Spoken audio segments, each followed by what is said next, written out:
did not answer. Roll call. Honorable Paul Begay. I'm good. I know. You okay? Honorable Paul Begay. present. Honorable Paul Begay answered. Roll call. Honorable Nathaniel Brown. Honorable Nathaniel Brown. Delegate Brown present. Honorable Nathaniel Brown answered. Roll call. Honorable Eugenia Charles Newman is present. Honorable Amber Knez Bakrati. Honorable Amber Knez Bakrati. Honorable Amber Knez Bakrati did not answer. Roll call.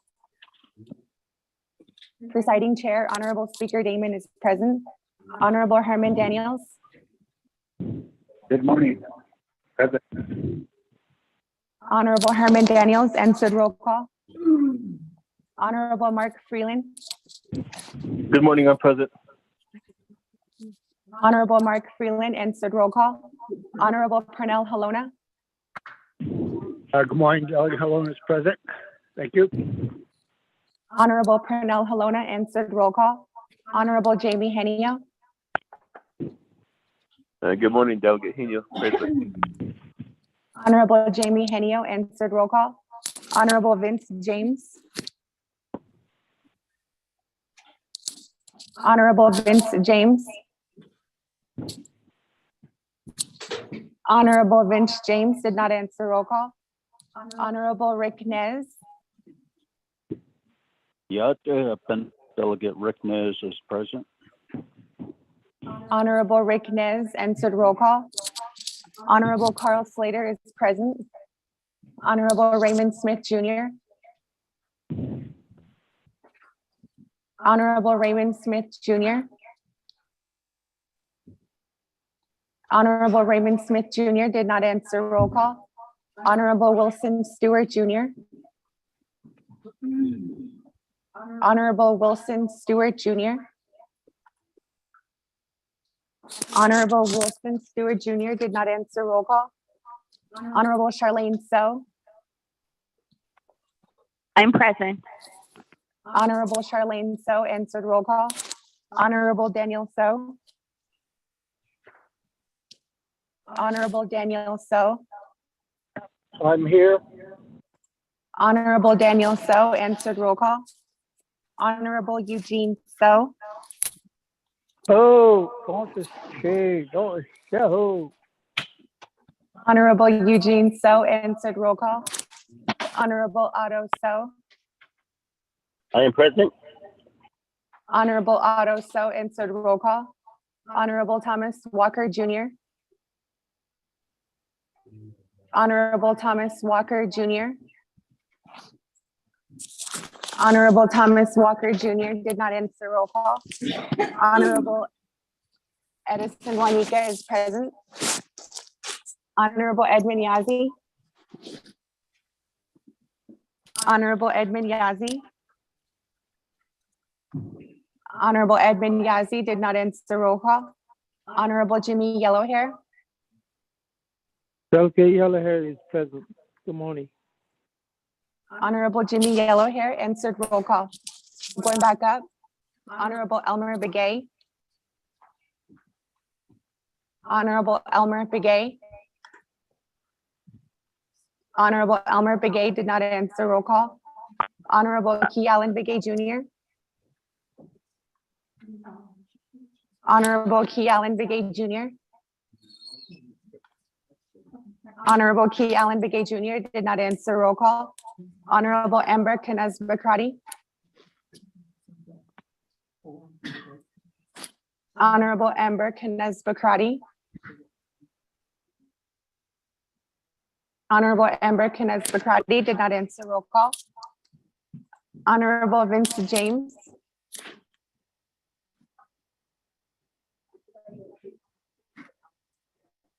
Honorable Vince James. Honorable Vince James did not answer. Roll call. Honorable Amber Knez Bakrati is excused. Honorable Raymond Smith Jr. Honorable Raymond Smith Jr.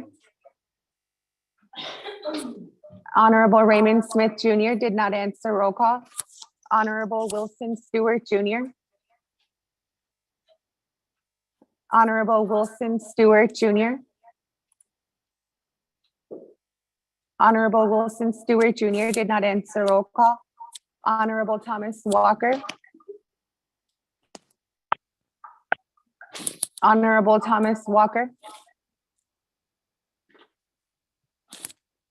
Honorable Thomas Walker did not answer. Roll call. Honorable Edmund Yazi. Honorable Edmund Yazi. Honorable Edmund Yazi did not answer. Roll call. With that, Honorable Speaker, you have 16 delegates, including yourself, who are present for today's meeting.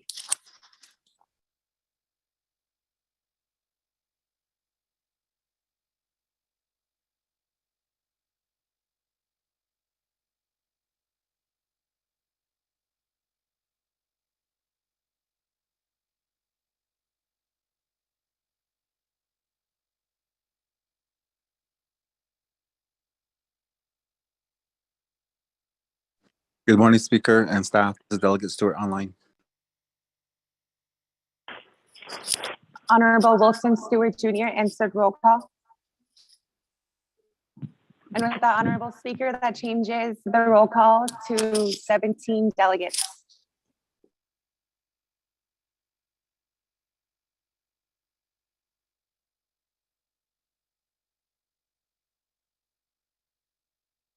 Good morning, colleagues. This is Delegate Charles Newton. I've been asked to serve as Speaker Pro Tem this morning.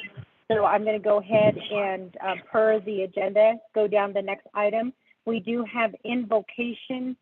Is there any one of my colleagues who wishes to volunteer to provide the invocation for the Navajo Nation Council today, and then also all of our Navajo people? So now this is Delegate Brown. I can say the invocation. Thank you for that, Delegate Nathaniel Brown. I'll go ahead and turn the floor over to you for invocation.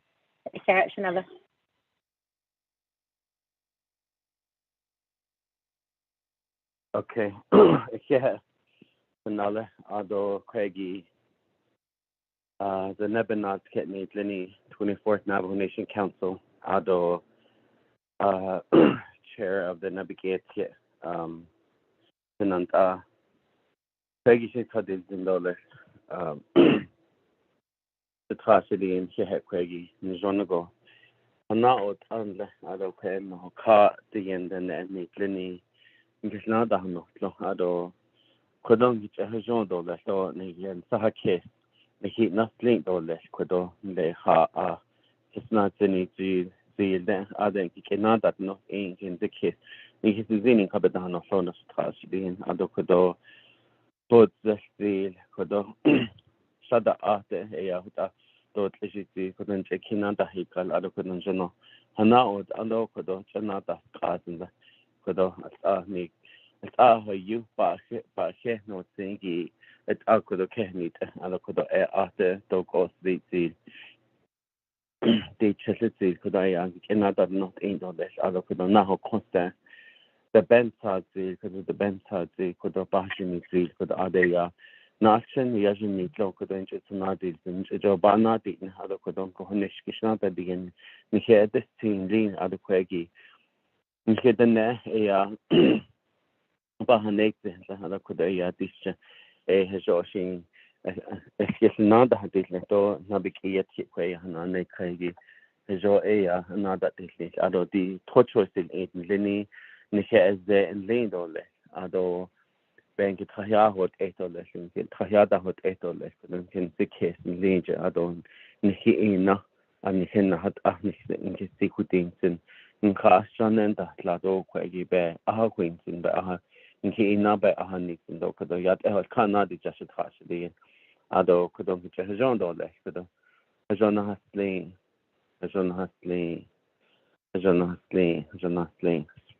an sadale yeah.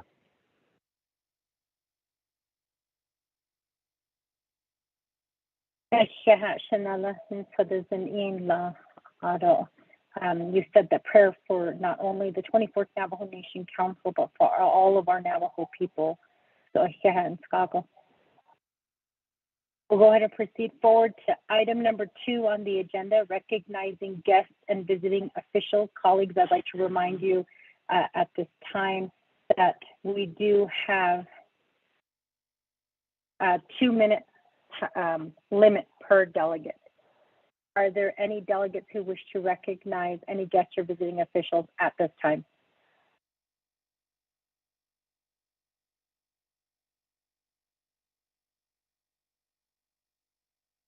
Madam Chair, this is Thomas Walker. I am on the call now just to announce that.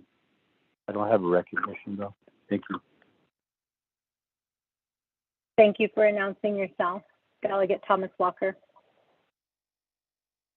We also see that Delegate Vince James is also on the call, so let the record reflect that.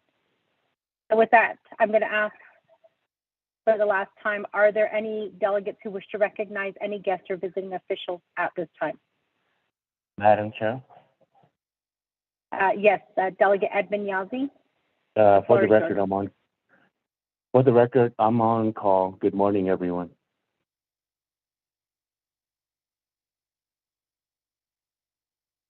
Thank you for that, Delegate Yazzie. I wasn't sure if you were announcing or if you wanted to recognize a guest or visiting official. Since I'm not hearing anything from any delegates, staff, do we have anybody who's texted in who wishes to be recognized at this time? We'll go ahead and proceed forward to item number 3 on the agenda. We do have review and adopt the agenda. Can we have the agenda read into the record, please?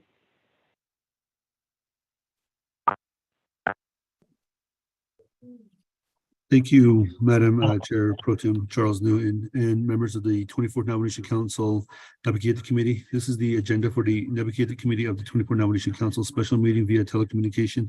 Windrock, Navajo Nation, Friday, November 4th, 2022. Proposed agenda, Presiding Chair, Honorable Seth Davis, Speaker, 24th Navajo Nation Council. 1, call meeting to order, roll call invocation. 2, recognize guests and visiting officials.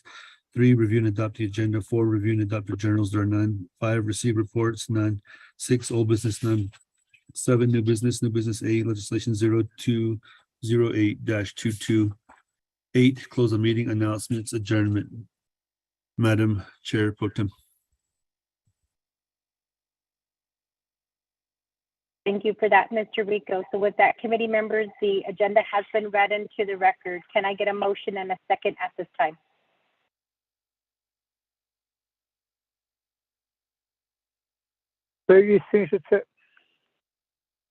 Motion made by Honorable Eugene So. Can I get a second? Stewart. Second by Delegate Wilson Stewart. So with that, committee members, are there any questions, any comments, or any amendments that need to be made at this time?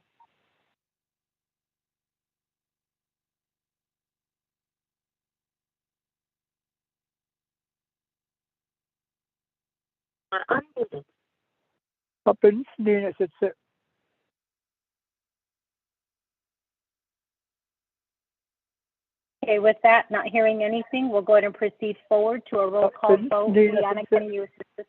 Oh, I'm sorry, Honorable Eugene So, ma'am.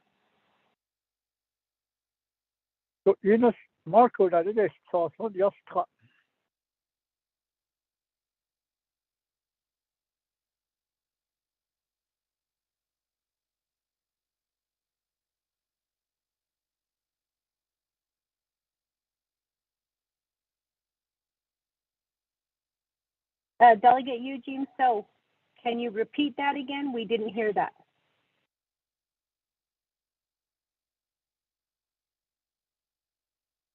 That's it. What is us?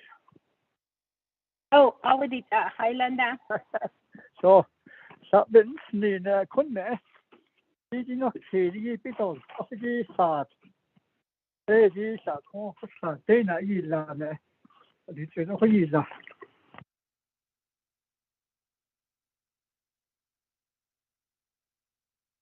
If you don't understand me, I have a minute one. Yeah. This is very, So you did so. yeah. This is for the agenda. Do you have a legislation that you want to add to the agenda? Go ahead. Naa'bik'iyati. Oh, Naa'bik'iyati, go ahead. Okay.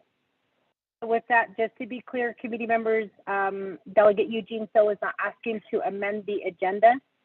Are there any questions, comments, or any amendments that need to be made to the agenda at this time?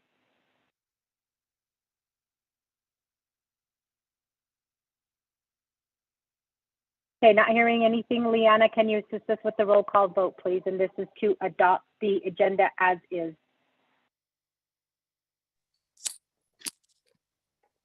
Beginning with Honorable Elmer Begay, how do you vote? Honorable Elmer Begay.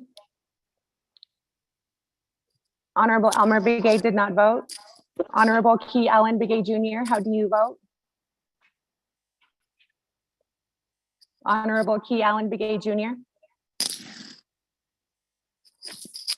Honorable Key Allen Begay Jr. did not vote. Excuse me. Honorable Paul Begay, how do you vote? Delegate Paul Begay votes green. Honorable Paul Begay votes green. Honorable Nathaniel Brown, how do you vote? Delegate Brown votes green. Honorable Nathaniel Brown votes green. Pro Tem Speaker, Madam Chair Newton, not voting. Honorable Amber Knez-Bakrati is excused. Honorable Speaker Damon, how do you vote?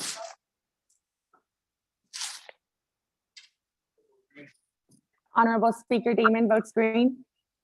Honorable Herman Daniels, how do you vote?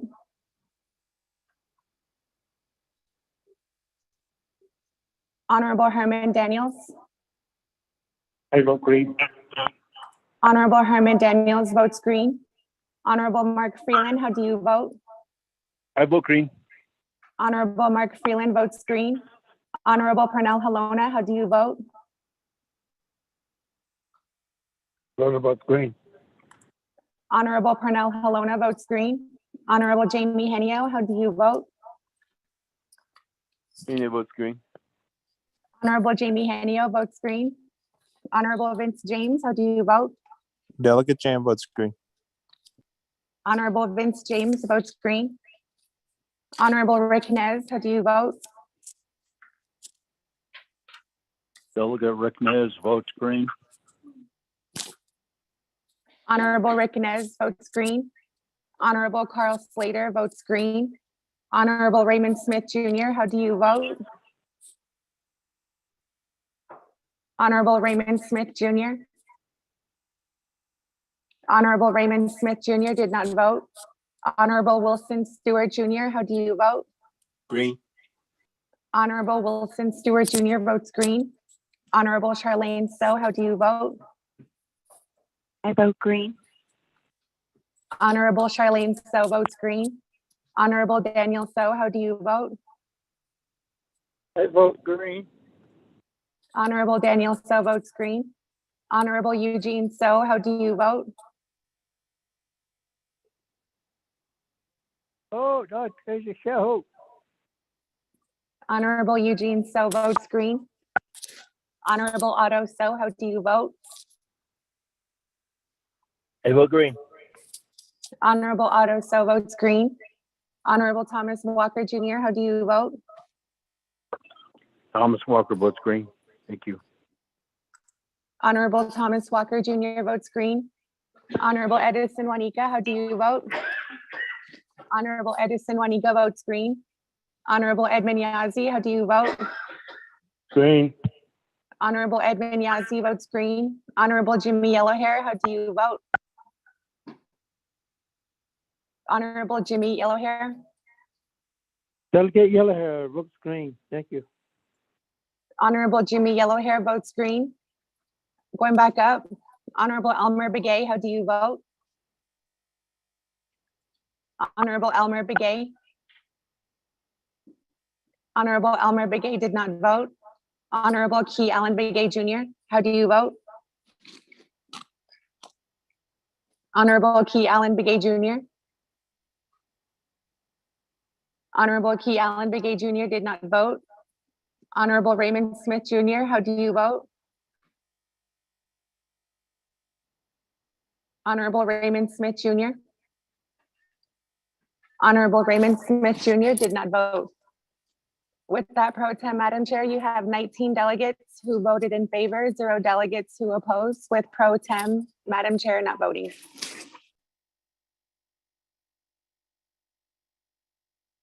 Thank you for that, Leanna. With a vote of 19 in favor, 0 opposed, we have an agenda set forth before us at this time.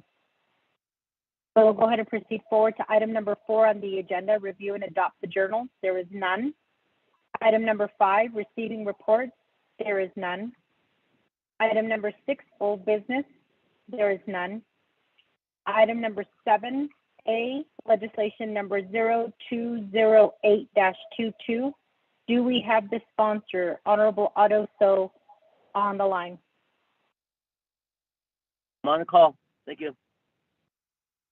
Thank you for that, Vice Chair. So with that, can we get legislation 0208-22 read into the record, please?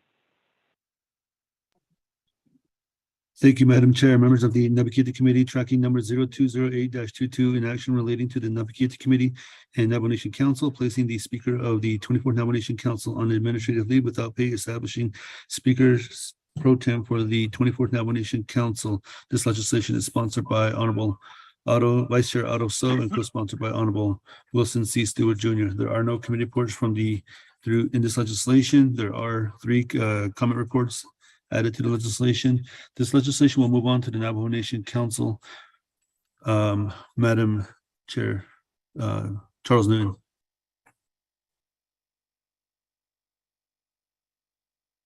Thank you for that. So with that, colleagues, legislation 0208-22 has been read into the record. Can I get a motion and a second?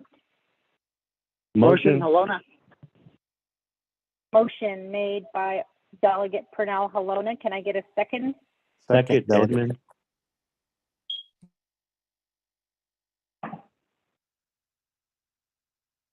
I believe that was Delegate Edmund Yazzie seconds. Is that correct? Yes, Madam Chair. Thank you for that. So with that, committee members, the legislation has been read into the record. We do have the sponsor on the line. Vice Chair Otto So, you will have 20 minutes to present your legislation to the 24th Navajo Nation Council. You can have up to 2 agents to help assist you during this time. I'd like to remind everyone to put their phone on mute during this time. Any interruption caused by anyone who is on the line is interruption on behalf of the work that is being done by the 24th Navajo Nation Council, as well as the work that is being done on behalf of our Navajo people. So please make sure that your phone is on mute at this time. Vice Chair Otto So, you will have 20 minutes on the clock. We have a motion and a second established. Vice Chair, the floor is yours. Yeah, Madam Chair, Pro Temp, also members of the 24th Navajo Nation Council, Naa'bik'iyati Committee. I don't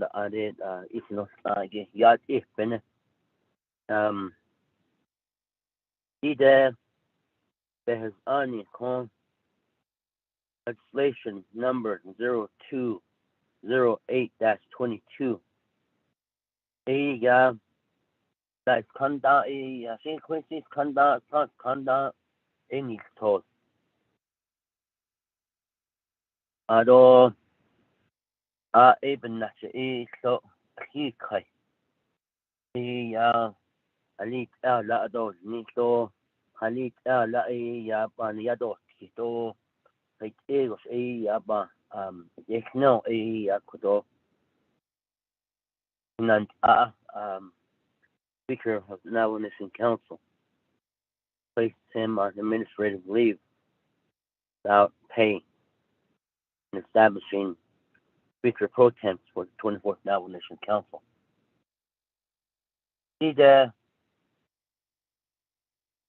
behas ani ya dashin sago not nish behas ani aro arki so biswa anje so behas ani tatahlo ako the based off of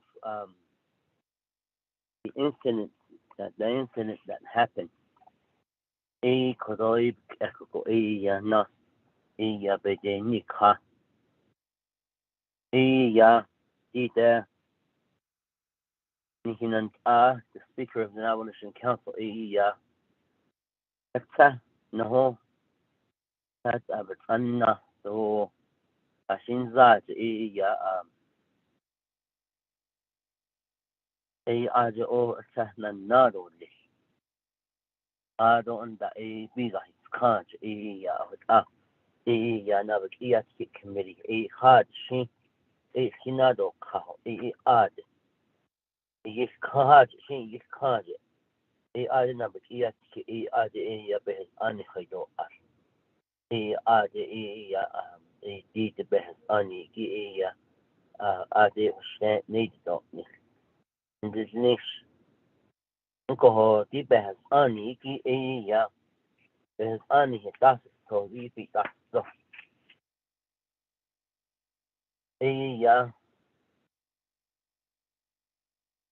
دي ده ليش أتهود أتزاجي دي عشان سكو شين لا نغا أجي باب الناس دي بحث أني خالوة أكو هو أدو داشين سكو سو خيش هاي نشين بسكت so so the social media I think so hato wato yego nesi na zinda da yiksado yinna bizada dis akon da di bahas ani ge ya nan bis ako so hadit anje do don lida so hadit da to danida ado so da hot ni di so do ya do da to nida kodo ya oh in ado da to kuyo shi ye na che ya ha si ita ni kodo ni kodo ni ado da wache ya da ti sha so ya be ka di je be ne hot abe ke kanda ka je a ko go ta di sha ne ada shin so shi ka do ne ako ho pe ko ya ti te ya kodo tra so bi ne di be ani bi ko ne atra so je be ani so da shin so be sa je ge so sa yi so ako ho da a ho ko be na ti de be ani hati shin so ya this thing toba an that Chicago Kadokash administrative leave with Diego beginning November 5th at 8 o'clock a.m. and extending until the rescinded by Naa'bik'iyati committee. During the administrative leave, speaker shall forfeit and receive no additional salary and receive as speakers pursuant to Navajo Nation Code subsection 284. The administrative leave shall not apply to nor affect his position and authorities as an elected council delegate, including compensation he receives to Title II. Koho 80 다신 화신 카 이게 아주 같이가 the basement unaided speaker has ange that's the tag quite basement on the bohni a condensed basement kana de yana gahte bikaho do de ya basement anto e bohni a just in the cat in be basta kala ba so this legislation is just addressing putting the speaker on administrative leave until rescinded by Naa'bik'iyati committee. Alcohol, tatiyado, iskado, bebide or skiloia, rotation of the speaker pro temp. They'll rotate in 15 days increments following order. And say Health and Human Service Committee, chairperson, what Afghan responsibility. Don't Biga his cargo, couldn't got not his adult, the chairperson of the Budget and Finance Committee. Don't know when a big honest cause, chairman of the Resources and Development Committee. On the big honest cargo, now hold the show. So had it out of rescind and that now on by Nabi, the chairperson of Law and Order. Alcohol, the standing committee listed above may designate a committee member other than the chairperson. Ahade so adia sa pepa hoti. This was an aja tahagi. Ya aja. So what up pepa hoti pepa ne. Ibe ani biya. Alcohol. Eide a hot ego be ani di de kodo. Ni che yekha. Adon da bash need ego. A yego pan yada fix kitchen ta. Oh yego shin hot ego on kinne. Na hot ego kon hiki Alcohol be kodo ni che ya hot be ani di ya hot ben cha ha zi ode. Da his kon ne ni kako hot ego be chen da his so. Alcohol an no do ako hot ego klat hot ne be chen da his kon de ya Christian's college administrative leave don't ni so add in that so ishin hashin Christian's college ai add ya da add ba anje ya jagato so ya add shin ai that does what akonde ya hot ego she na hot it I don't need in he owned up to the action, takes responsibility. We all know that some sort of responsibility or some sort of disciplinary action has to happen. Alcohol, even na, I want to go DDG Kodobe, and the shocking though. Behes ani ki dasin so hadit edo bania dasit so benahi lako. A bag at 80 behes ani behes ani a could proposal ya. So Aaron da ya kodika dikka but ben hita has the Aro also it's gonna be my pitch to the Naa'bik'iyati committee at this time. So with that, Madam Chair, I yield the floor back over to you, and I stand for questioning. Thank you.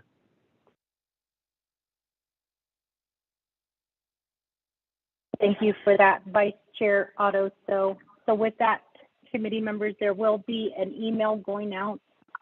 If you would like to speak, you can text the number. I believe that Ms. Johnson has shared that number with council before, but we'll go ahead and send that back out. You are also welcome to speak at this time if you have any questions or comments or any amendments that you would like to make to this legislation.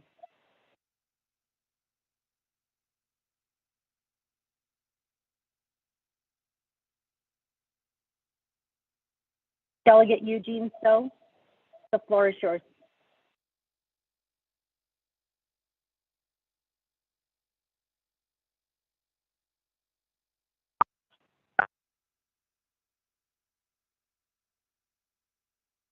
That's it. The share. The code kidney as you give amendments. This is on a code as a is la dana. ADG does it. It's does not kidney. Ya sa at neck as a kagi a defined all this a Christian because Chinese baby is certified language. A which for all this on this. What are Islam? So the first one again, yeah, I guess that's already there. Perhaps maybe Marco can read that into the minutes. Thank you.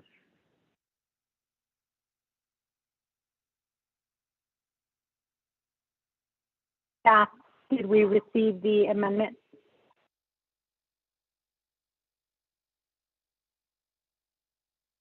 Colleagues, Mr. Rico will be sending out the amendment. It has been sent in. Can we go ahead and read the amendment into the record? Thank you, Madam Chair, and members of the Naa'bik'iyati Committee. Amendment number 1 indicates page 1, lines 4, 6, 24, before council, insert Navajo Nation. I believe that's supposed to be page 2, lines 4, 6, and 24. 2, renumber letters succeeding paragraphs and sections and exhibits as necessary and appropriate. The council and committee hereby authorize Office of Legislative Services and the Office of Legislative Counsel to correct technical errors, including adjustment of comprehensive dollar amounts and insertion of adjusted exhibits consistent with the intent of this amendment. This amendment supersedes all inconsistent language in any other committee or council amendment. Madam Chair. Thank you for that, Rico. I do apologize, colleagues. I forgot to ask for a second. A motion for an amendment has been made by Delegate Eugene So. Can I get a second?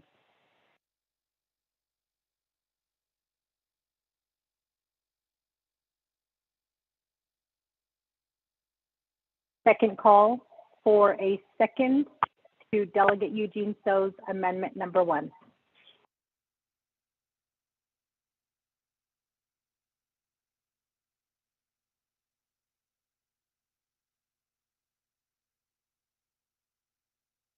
Last and final call, committee members.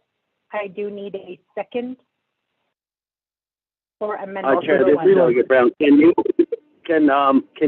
you have them reread the amendment? Thank you. Yes, Mr. Rico, can you reread the amendment, but maybe a little bit slower? So we still haven't received it yet. So committee members, I'm going to have Mr. Rico reread the amendment since we have not received it yet. Mr. Rico. Thank you, Madam Chair and members of the Naa'bik'iyati Committee. Amendment number 1, page 2, lines 4, 6, and 24. Before council, insert Navajo Nation. 2, renumber or re-letter succeeding paragraphs, sections, and exhibits as necessary and appropriate. The council and committee hereby authorize Office of Legislative Services and the Office of Legislative Counsel to correct technical errors, including adjustments of comprehensive dollar amounts and insertion of adjusted exhibits consistent with the intent of this amendment. This amendment supersedes all inconsistent language in any other committee or council amendment. And this is just a technical error where they're adding Navajo Nation in front of council. Madam Chair. Thank you, Mr. Rico. So with that, colleagues, this is a technical amendment to include the word Navajo Nation in front of council. A motion Make a has motion been for made Delegate by Brown, I'll Delegate second. Yudiso.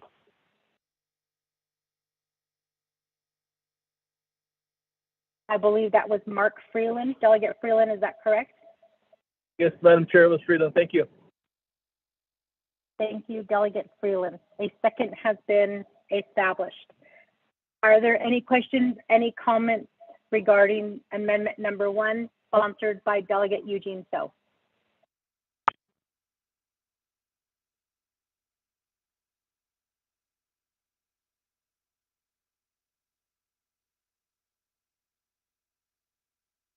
Not hearing anything. Leanna, can you assist us with roll call vote for amendment number 1? Beginning with Honorable Elmer Begay, how do you vote? Honorable Elmer Begay. Honorable Elmer Begay did not vote. Honorable Key Allen Begay Jr., how do you vote? Honorable Key Allen Begay Jr. Honorable Key Allen Begay Jr. did not vote. Honorable Paul Begay, how do you vote?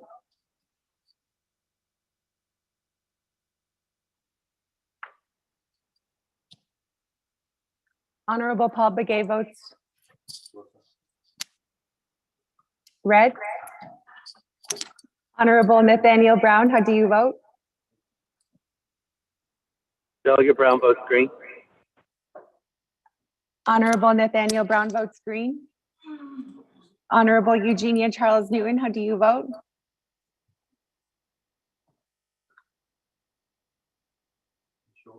Oh, excuse me, Honorable Pro Tem Chair, Madam Chair. Ms. Newton not voting. Honorable Amber Canesba-Crotty is excused.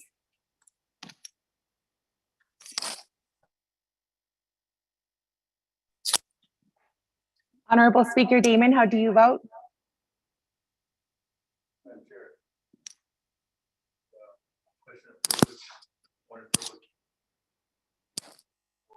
Speaker, can you say that in the Point of privilege while we're voting, Madam Chair. point of privilege while we're voting? Speaker, what is your point of privilege?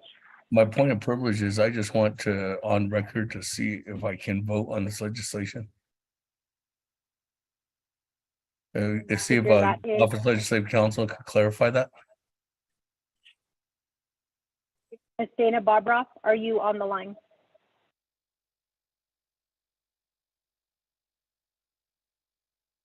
Good morning, Madam Chair. This is Ms. Bobroff, Chief Legislative Counsel, and we have reviewed the council rules, the standing committee rules, because we are at NABI. Because Speaker is participating, at least as an agent, and you have a chair pro tem or an acting chair, the Speaker should be allowed to vote or is allowed to vote. Thank you, Madam Chair.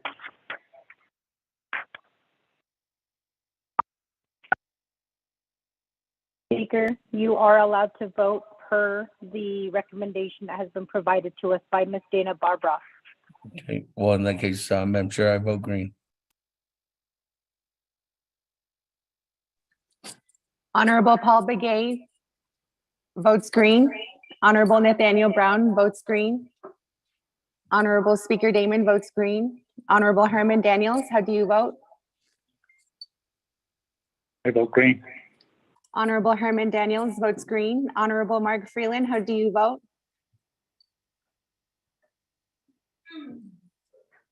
Honorable Mark Freeland. Honorable Mark Freeland votes green. Honorable Pernell Halona, how do you vote? Halona votes green. Honorable Pernell Halona votes green. Honorable Jamie Henio, how do you vote? Henio votes green. Honorable Jamie Henio votes green. Honorable Vince James, how do you vote? Delegate James votes green. Honorable Vince James votes green. Honorable Rick Nez, how do you vote? Delegate Rick Nez votes green. Honorable Rick Nez votes green. Honorable Carl Slater votes green. Honorable Raymond Smith Jr., how do you vote? Green. Honorable Raymond Smith Jr. votes green. Honorable Wilson Stewart Jr., how do you vote? Green. Honorable Wilson Stewart Jr. votes green. Honorable Charlene So, how do you vote? Honorable Charlene So. Honorable Charlene So did not vote. Honorable Daniel So, how do you vote? I vote green. Honorable Daniel So votes green. Honorable Eugene So, how do you vote? Vote is okay. Honorable Eugene So votes green. Honorable Otto So, how do you vote? I vote green. Honorable Otto So votes green. Honorable Thomas Walker Jr., how do you vote? I vote green. Honorable Thomas Walker Jr. votes green. Honorable Edison Juanica, how do you vote? Honorable Edison Juanica votes green.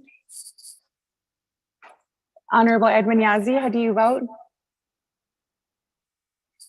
Green. Honorable Edmund Yazzie votes green. Honorable Jimmy Yellowhair, how do you vote? Delegate Yellowhair votes green. Honorable Jimmy Yellowhair votes green. Going back up. Honorable Elmer Begay, how do you vote? Honorable Elmer Begay. Honorable Elmer Begay did not vote. Honorable Key Allen Begay Jr., how do you vote? Key Allen votes green. Thank you. Honorable Key Allen Begay Jr. votes green. Honorable Charlene So, how do you vote? Honorable Charlene So. Honorable Charlene So votes green via text. With that, Honorable Pro Tem Speaker, Madam Chair, you have 21 delegates who voted in favor, 0 delegates who oppose, with Pro Tem Madam Chair not voting.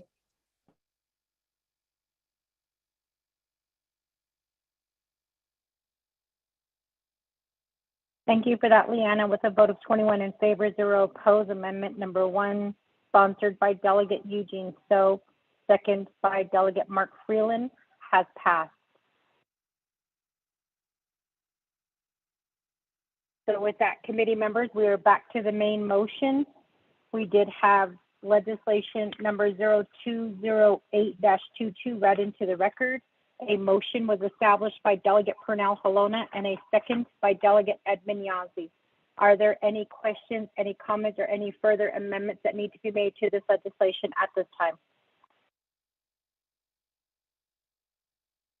Madam Pro Tem Chair, this is Delegate.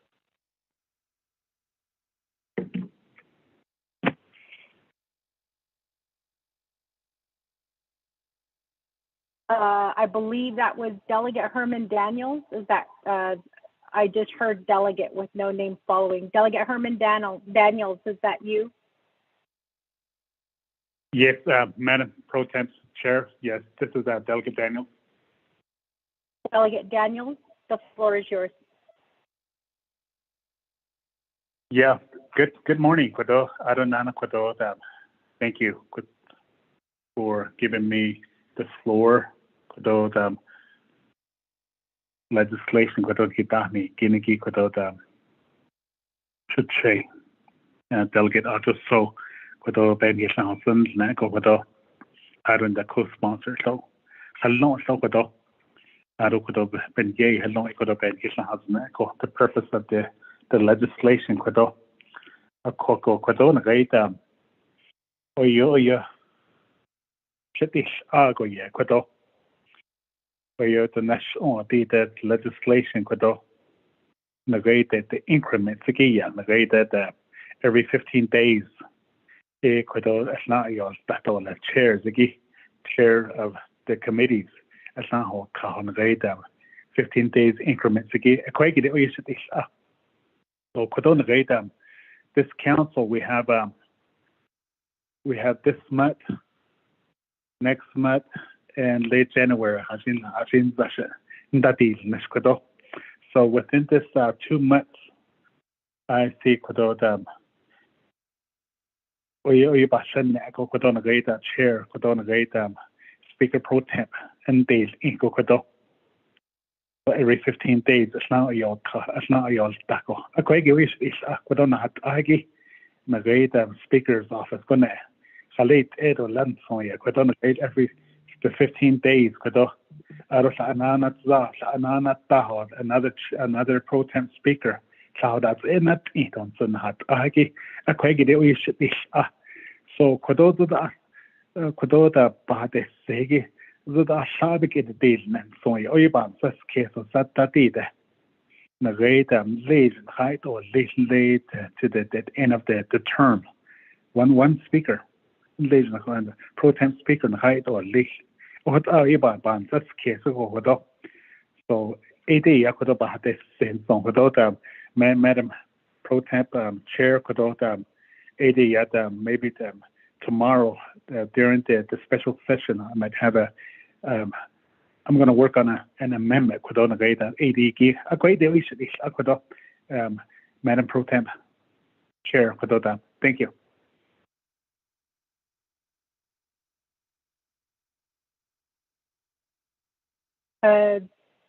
I'm going to go ahead and turn the floor over to Vice Chair Otto So, maybe to discuss that part of the legislation. Vice Chair, the floor is yours. Yeah, you guys hear me? Oh, I would need that. Okay, yeah, no, Mr. Shay, Honorable Daniel. He said,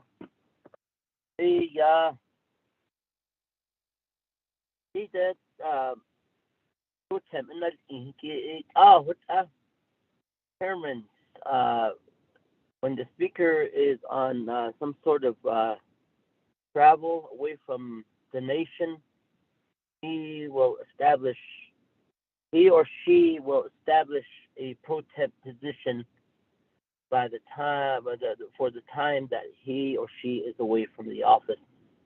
And usually it goes to the chairman of the standing committee. Well, this legislation is placing the speaker on administrative leave, and it's going to allow the speaker to be away from his from the office. Along those timelines,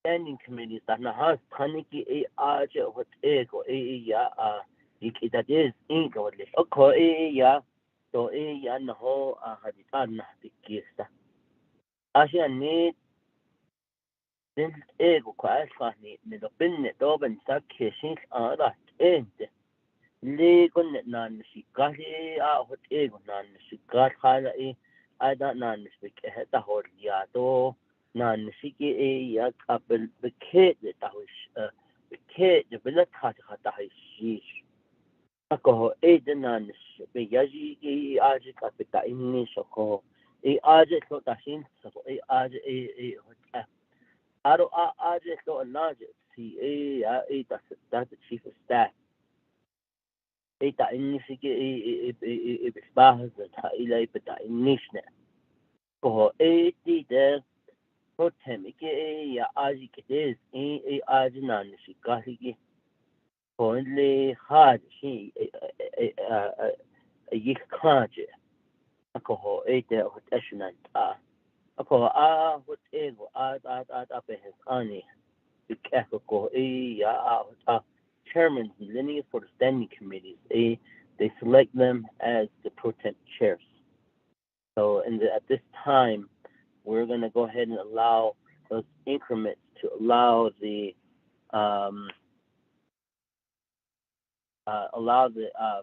four standing committees near the office during this time the speaker is on administrative leave. So yeah.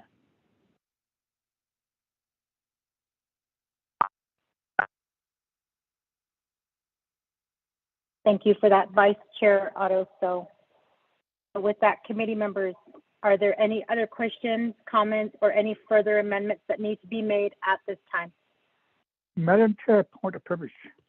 Question of privilege. Point of privilege. Question of privilege. Just, there's no, sorry, Delegate Eugene, so there's no such Question thing in the privilege. Standing Committee Rules of Order for a question of privilege. I also cannot find the rules for a point of privilege. The only thing that the Standing Committee Rules of Order allows is a point of order, and that's under Rule 19 of the Standing Committee Rules of Order. Are you calling a point of order at this time, Delegate Eugene So? Just need a question to Dana. Point In of regards order to has been called. that's recently debated.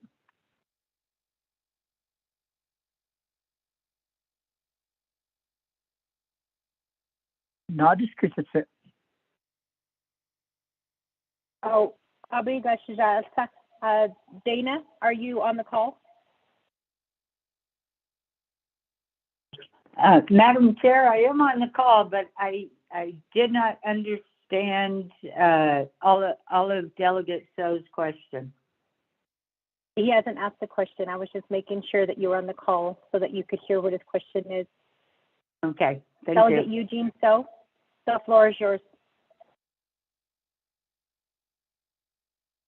Decode the need to be Naa'bik'iyati Dana.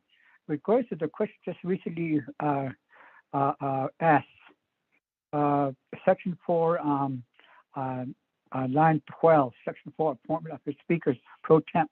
In that regard, would it been better if we had put line 22 in the front to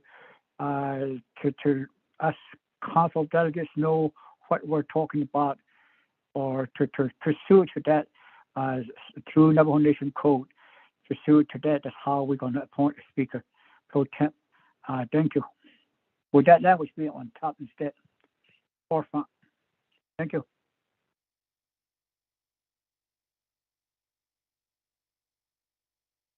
Dana, I'll go ahead and turn the floor over to you. Answer the question that has been posed by Delegate Eugene So.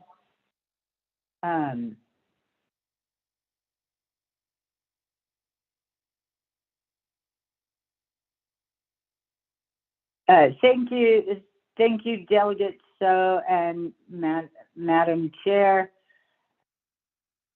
When the legislation was adopted or drafted, it certainly appeared to Office of Legislative Counsel that I think Delegate So said page 3, line 22. We felt that that was an appropriate place to add that code reference. Yes. Delegate So wants it repeated in the first section. We can certainly do that. But when the legislation was drafted, we felt that that was the appropriate place to add that code reference. Certainly, if Eugene So wants it repeated, I can do an amendment to add it into the authority section. Thank you, Madam Chair.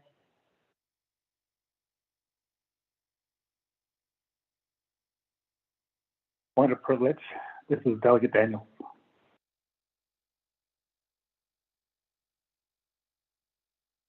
Thank you for that, Dana. There has been a point of privilege raised by Delegate Herman Daniels. Delegate Herman Daniels, I cannot recognize a point of privilege.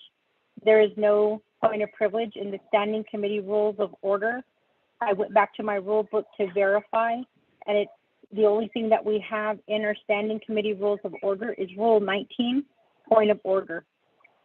Are you calling a point of order at this time, Delegate Herman Daniels? Yes.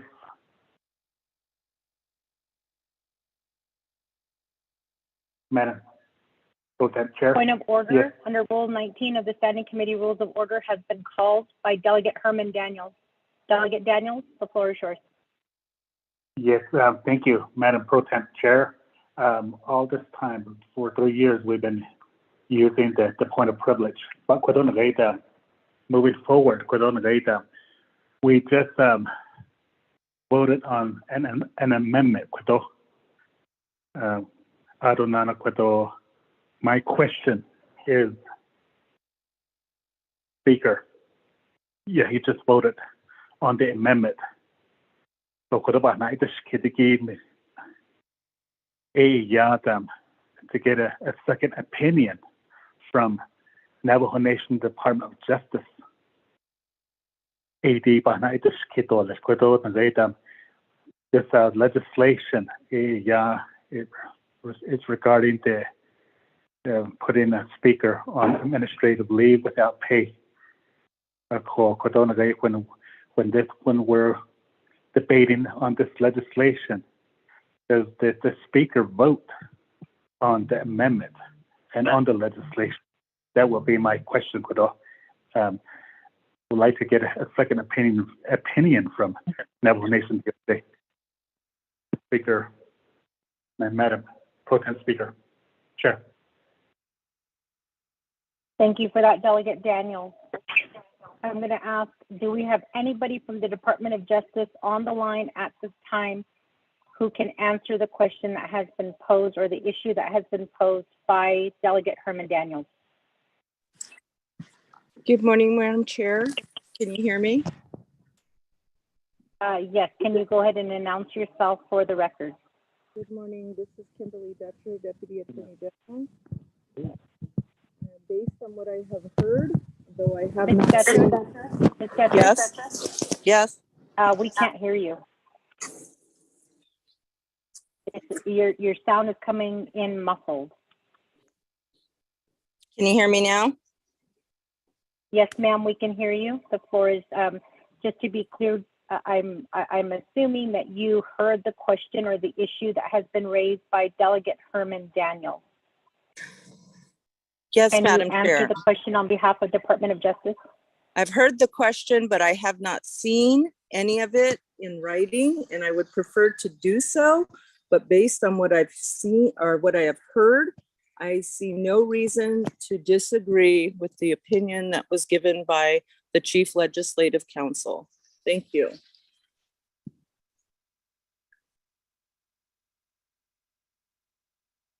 Thank you for that, Deputy Attorney General, Ms. Kimberly Dutcher. So with that, Delegate Daniels, you did call a point of order asking for a second opinion on the issue that has been decided by Office of Legislative Counsel, the Chief Legislative Counsel, Dana Barbara. At this time, Department of Justice, Ms. Kimberly Dutcher does agree with the decision of Dana Barbara. So with that, committee members, we'll go ahead and we will proceed forward. Are there any other questions, any comments, or any further amendments that need to be made to this legislation at this time?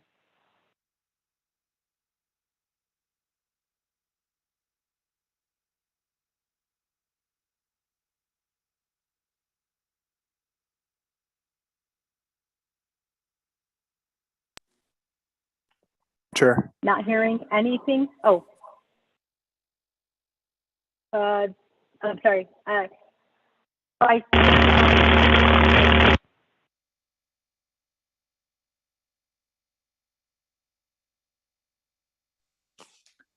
Thank you.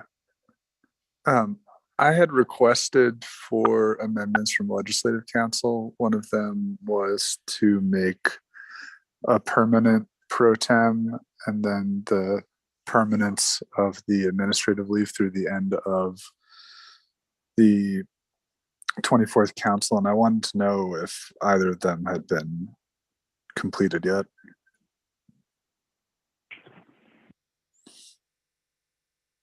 So I guess that would go to Ledge Council. Thank you for that, Vice Chair Carl Slater. Ms. Bobroff, were you able to hear the question posed by Vice Chair Carl Slater regarding his amendment?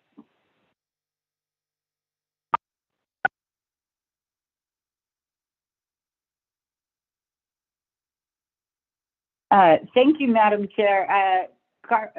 Delegate Slater has requested a number of amendments.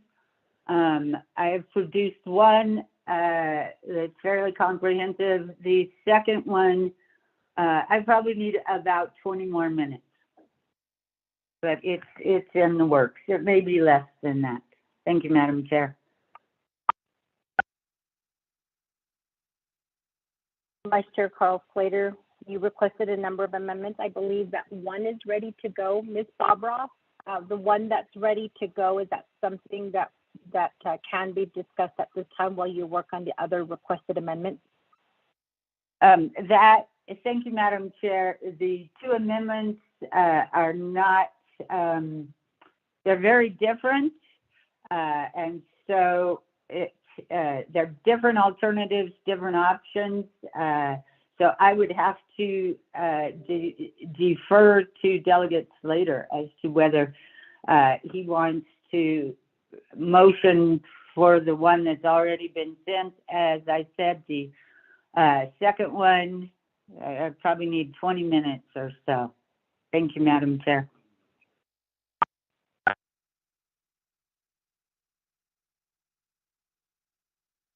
Vice Chair Carl Slater, Dana has answered your question. It sounds like neither of your amendments are ready. Yes, Delegate Carl Slater, the floor is yours. Thank you. I do see that one of them, actually the one that I mentioned is ready, and I think I'll offer that at this time. And if you give me one moment, I'll email that to Mr. Rico because I haven't sent it over to him, and then I can present it or however you'd like me to do it, Chair.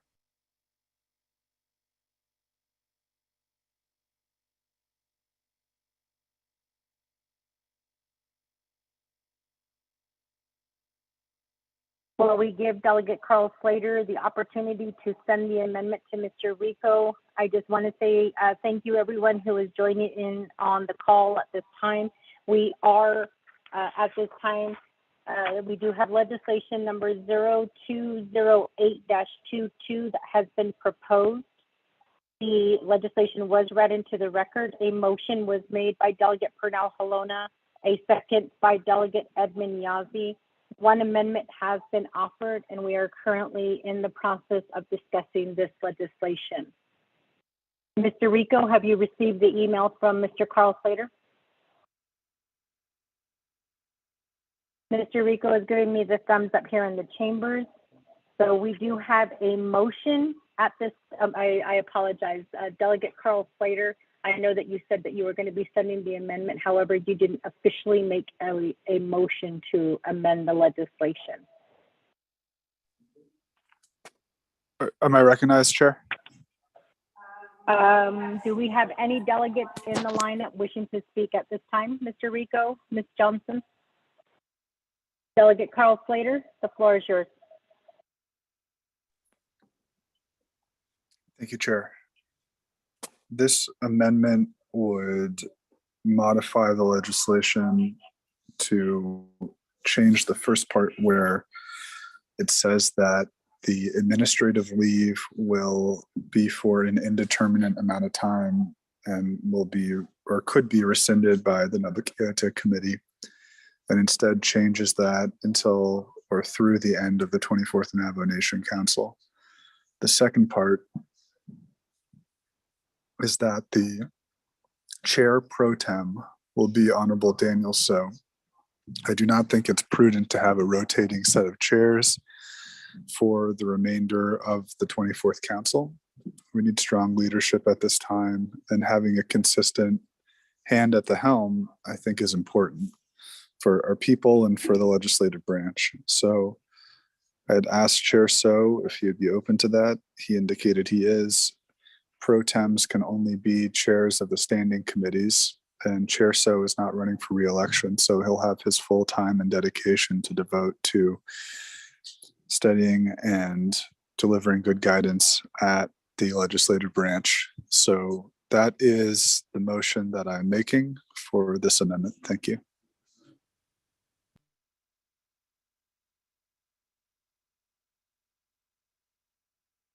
Committee members, the motion has been made by Vice Chair Carl Slater. The email, I believe, was sent out by Mr. Rico with the amendment language, or it'll be sent out by Ms. Johnson. Can I get a second for this amendment number 2? Point of order, Senior. Point of order called by Chair Jamie Henyo. Delegate Henyo, what is your point of order? Madam Pro Tem Chair, Naa'bik'iyati Committee, my point of order is that there's references being made that only the chair of standing committees could be pro tem. And in the past, I've seen members of the 24th Navajo Nation Council who are not chairs be pro tem, selected by Speaker Damon. Therefore, I need clarification from Legislative Council. I believe the only time there's a pro tem chair is during council, when the Speaker of the Navajo Nation Council is unavailable to take care of business, or they have legislation before the council. So I need clarification on that, because I believe that as a pro tem chair, pro tem speaker, it could be other members of the 24th Navajo Nation Council. Clarification, please. A point of order was raised by Chair Henyo. Ms. Dana Barbara, are you on the line, and did you hear the question? I am on the line, and I did hear the question, and I want to point out that because you are doing, it will be a council resolution, you essentially can choose to do this as you wish, but we're looking in section 287. It does 287A, 2NC 287A. It does say when a quorum of the Navajo Nation Council is present at any duly called regular or special meeting, the members present in absence of the speaker may select from among the chairpersons of the standing committee to serve as the speaker pro tem until the speaker arrives. So you have that section that speaks to the chairs. Then you have some other sections, 287B, which states the speaker in his or her sole discretion may appoint a speaker pro tem to carry out the administrative duties of the office of the speaker whenever the speaker is both absent and unavailable due to travel, illness, or any other reason deemed sufficient grounds by the speaker. That would allow the speaker, if he was doing the appointment, to appoint any delegates. Also, you have a problematic provision because it no longer makes complete sense. That's at 2NC 287C, which states that if the speaker is unable to perform his or her duties for any reason and is unable to appoint a speaker pro tem, pursuant to 287B, the chairperson of the Government Services Committee shall serve as the speaker pro tem until the speaker's inability to perform his or her duties is removed. That is actually the verbiage in the code. You'll note that it references the Government Services Committee. However, when the Navajo Nation Council did the amendment to change from the 11 standing committees when there are 88 delegates to the 5 standing committees with the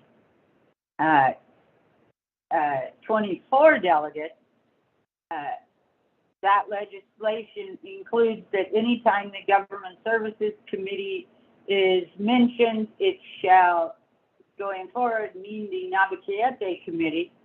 So that provision, 287C, no longer makes sense because the speaker is the chairperson of the Naa'bik'iyati Committee. Therefore, it just no longer makes sense. So the short answer to Chair Henyo's question is that Relying on 287A, it should be a chairperson of the committee. However, as it will be council, not the speaker, doing the appointment of the speaker pro tem, the council has discretion to allow the appointment of any member of the council, not just one of the chairs. I hope that answers the question. And also, I want to emphasize that in the legislation, section 4B, that allows some flexibility if the chair of a particular committee did not wish to be speaker pro tem or such, the standing committee could designate another member. Thank you, Madam Chair. Thank you for that, Ms. Barbara. So with that, Chair Hanyo, you did call a point of order under Rule 19, Standing Committee Rules of Order. I believe that your point of order has been addressed. So we'll go ahead and we will proceed forward. We do have Amendment 2 before us. Delegate Edmund Yazzie, is that you? Yes, this is me, Madam Pro Temp and my colleagues. We are now going to be talking about Honorable Slater's amendment, correct? Yes, Delegate Edmund Yazzie. I'd like to go ahead and say something, if I may, please. So at this time, there was a point of order that was called when Amendment number 2 was put forward by Vice Chair Carl Slater. I did ask for a second, and during that time, there was no delegate that raised a second. There was a point of order that was called by Chair Hanyo, which we just now addressed. So I do need a second at this time for Amendment number 2. I'll second. Second made by Delegate Edmund Yazzie. A point of order. Okay, so with that right now, point of order, I believe that was Delegate Eugene So. Oh. Point of order raised by Delegate Eugene So. Delegate Eugene So, what is your point of order?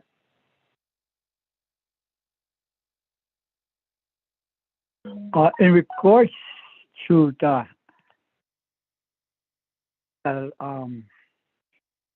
amendment currently, there is a lot of point of order, point of orders in there when we start discussing that.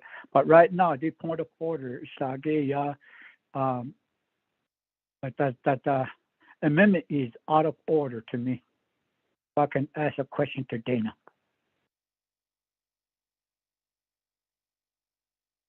Delegate Eugene, so your point of order that you've raised at this time, I don't know. I'm going to go ahead and turn the floor over to Dana. Dana, are you on the call? Are you ready to hear the point of order question that is being raised by Delegate Eugene So? Yes, Madam Chair, I'm on the line. I heard Delegate So's question, but I will need him to expand on why he thinks the amendment is out of order. Delegate Eugene, so before I go to your point of order, we do have a motion that was made by Vice Chair Carl Slater, a second by Delegate Edmund Yazzie.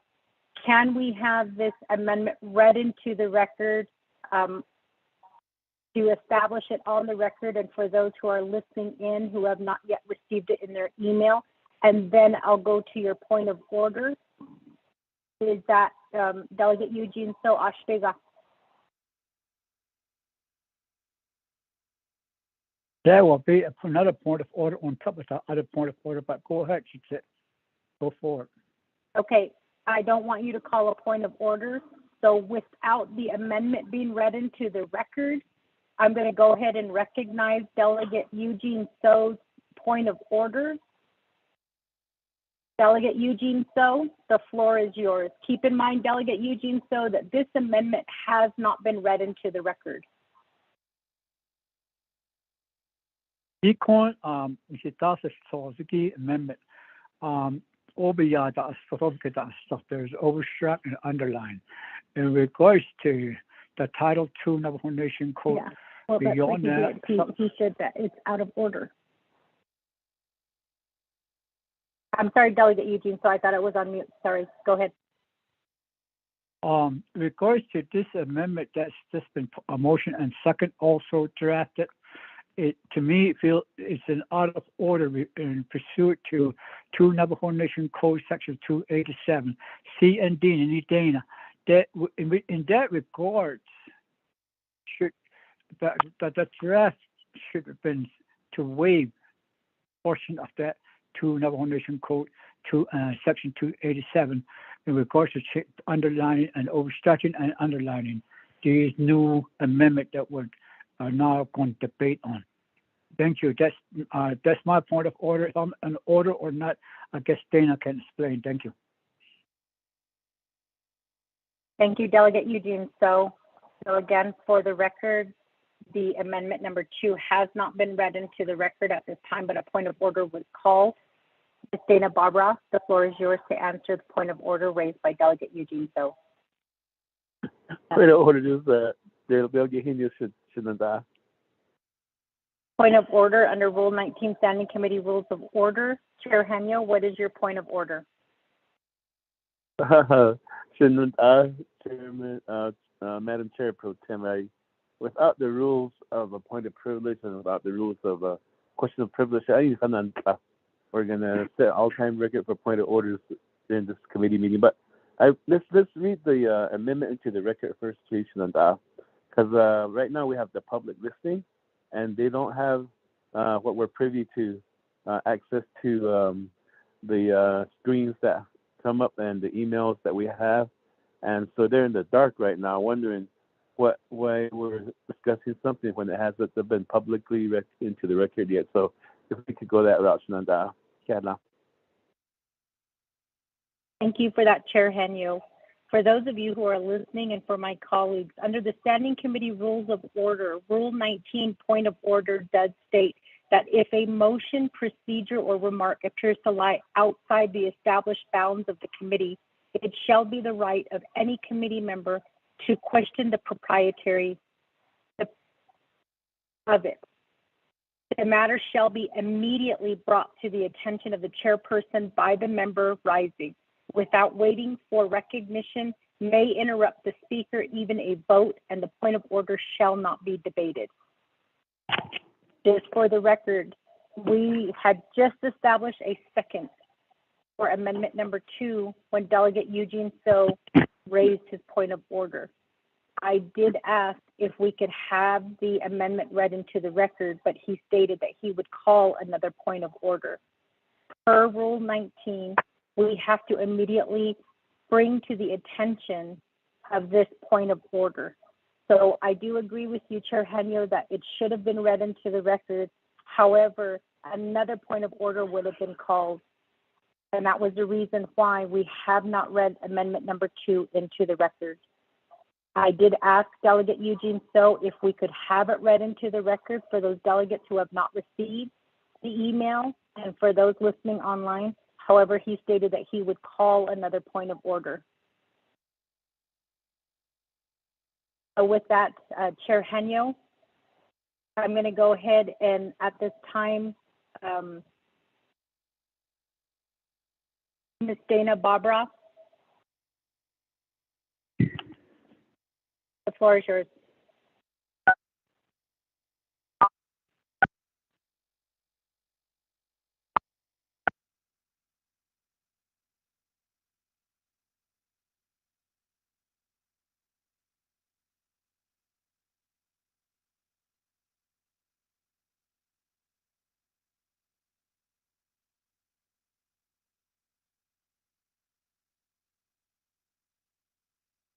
Second call for Ms. Dana Barbara.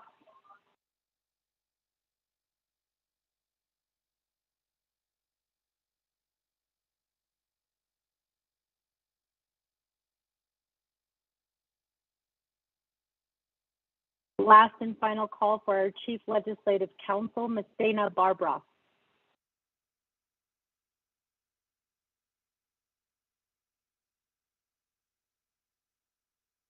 Not hearing anything from our Chief Legislative Counsel. I'd like to ask, do we have any attorneys on the line from the Office of Legislative Counsel who can help assist the questions Madam posed Chair, by this is Delegate Eugene Barbara. So?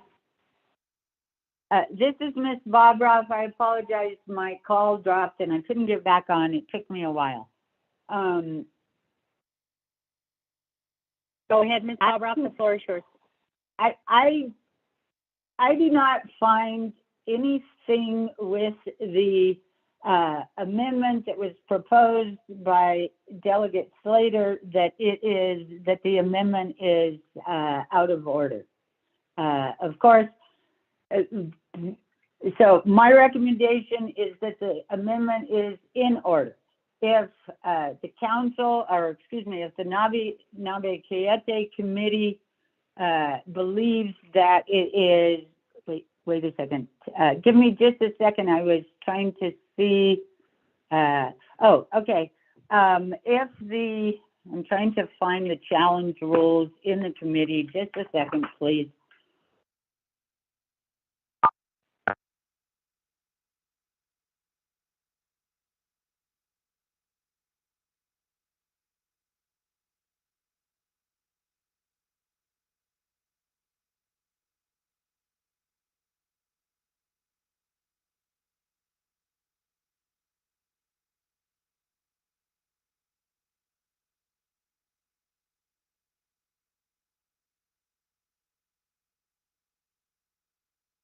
Thank you, Madam Chair. I apologize for that delay. Under the standing committee rules, there is not a challenge provision. So you are left with Office of Legislative Counsel's opinion that the amendment is appropriate. It is not out of order. Thank you, Madam Chair. Thank you for that, Ms. Bobroff. So with that, Delegate Eugene, so you did call a point of order. That point of order has been addressed by Ms. Bobroff. So we'll go ahead and we'll proceed forward at this time to amendment number 2. As stated, amendment number 2 was read into the record. A motion made by Vice Chair Carl Slater, second by Delegate Edmund Yazzie. So with that, committee members, we do have a lineup. We'll go ahead and we will begin at this time with Delegate Mark Freeland. The floor is yours. Point of order. Point of order, Delegate Ricknez. I do apologize, Delegate Ricknez. I apologize. Before I recognize your point of order, Mr. Rico, I forgot that it was not read into the record, so I do apologize for that. Chair Ricknez. That was my point of order. Okay, thank you. Mr. Rico, if you can go ahead and read amendment number 2 into the record, please. Thank you, Madam Chair and members of the Naa'bik'iyati Committee. Amendment number 2, page 2, line 20, delete overstrike for an indeterminate time, end of overstrike, and insert new language underscore to the end of the term of the 24th Navajo Nation Council, end of new language. 2, page 3, line 2, delete overstrike until rescinded by the Naa'bik'iyati Committee, end of overstrike, and insert underscore the end of the term of the 24th Navajo Nation Council, end of new language. 3, page 3, line 12, amend section 4 as follows. Section 4, appointment of speaker, overstrike the S in speakers, pro tem, overstrike paragraph A, the letter A, and this will be the corrections to the paragraph. Original language during the period that Speaker Damon is on administrative leave, the underscore Honorable Daniel so shall be, end of underscore, Speaker pro tem overstrike shall rotate in 15 days increments in the following order, That's all overstrike. Overstrike paragraphs 1, 2, 3, and 4. Overstrike all of paragraph B. Down to paragraph C, overstrike each. Paragraph D, overstrike each. Those are the changes to section 4. 4, renumber, reletter succeeding paragraphs, sections, and exhibits as necessary and appropriate. Council and committee hereby authorize Office of Legislative Services and Office of Legislative Counsel to correct technical errors, including adjustment of comprehensive dollar amounts and insertion of adjusted exhibits consistent with the intent of this amendment. This amendment supersedes all inconsistent language in any other committee or council amendment. Madam Chair.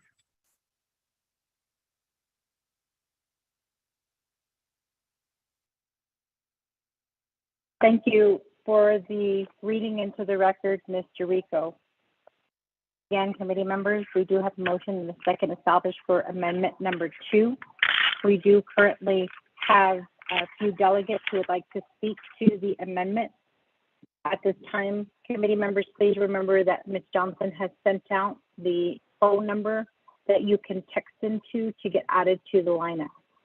So with that, we'll go ahead and turn the floor over to Delegate Mark Freeland. The floor is yours. Naa'bik'iyati committee members and staff, good morning, as well as all of those listening. I just thank you for the amendment as well. My question, or actually my comments, really relate to the process as a whole. As we are, this amendment is being introduced, earlier it was interpreted by the Chief Legislative Counsel that the delegates as a whole could be nominated as well. That was my understanding, and not only just the chairs. If that's the case, or if this is the case with this amendment too, would we have to, or should we have to submit ballots for voting again? Does it come to that point? I guess is my question. That it probably goes to the Chief Legislative Counsel. If this process is if we're gonna open it up, or if we're gonna do a delegate or a chair, do we need to submit ballots again for a pro tem speaker? That's my question. Thank you, Madam Pro Tem Chair. Thank you. Thank you for that, Delegate Mark Freeland. I'm going to go ahead and turn the floor over at this time to the Delegate Mark Freeland, I believe that you specifically stated that you want a response from Ms. Bobroff. So normally the way that we work is we turn the floor over to the sponsor of the amendment. So Vice Chair. Thank you, Chair. I'll ask you just to recognize Ms. Bobroff. Thank you. Oh, actually, can I make one comment? If we do get advice back that it is still the will of the committee or the council, then perhaps we could have a discussion in an executive session and make a plan of action, and then we would come back out and explain it, or resolve ourselves into informal discussion. There's only 6 of us delegates here, it looks like, so it's kind of difficult to have a conversation when everyone isn't here, but thank you, Chair. Thank you for that, Vice Chair Carl Slater. Ms. Bobroff, the floor is yours.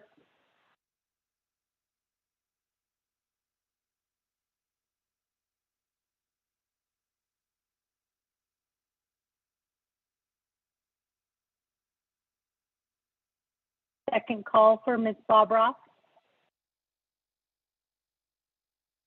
I apologize, I was muted.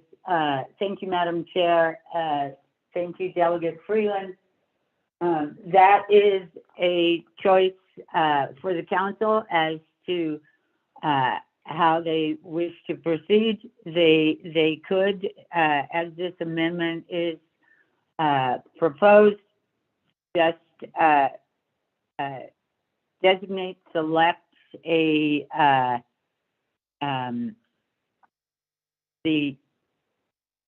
I'm sorry, I'm getting tons of texts and tons of emails. Let me get focused here.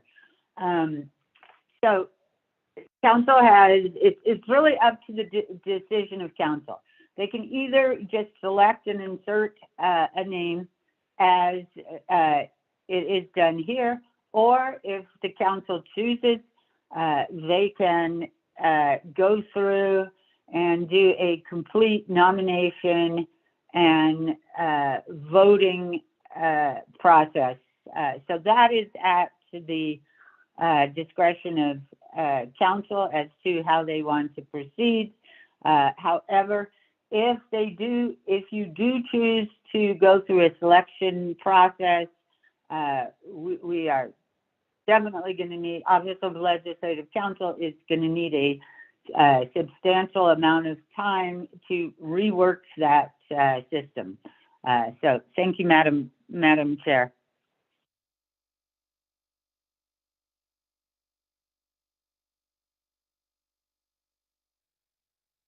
Thank you for that, Ms. Bobroff. So we'll go ahead and go down to the next delegate in the lineup.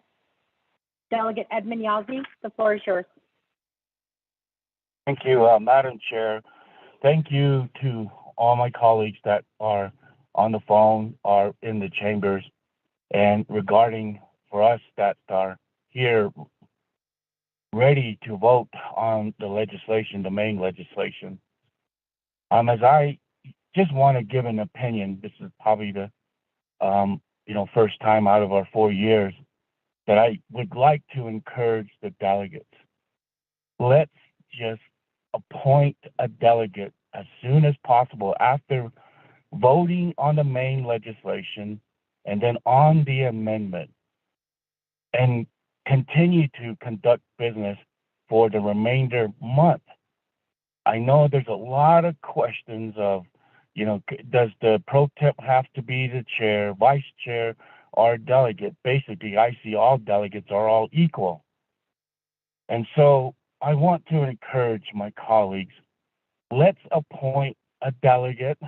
If they agree, let's just make the motion, second vote, and then conduct business and move forward. And so I just respectfully say that, my colleagues, and just to continue to, finish out the business of the month that we have left. And so I am in favor of the amendment. And so if Chairman So agrees that we that he wants to, accept the pro temp speakers, and so be it. Let's get that, into a vote and start moving forward. My colleagues, I say that respectfully. Merry Christmas, everyone. And so I do not want to reserve my time, Madam Chair.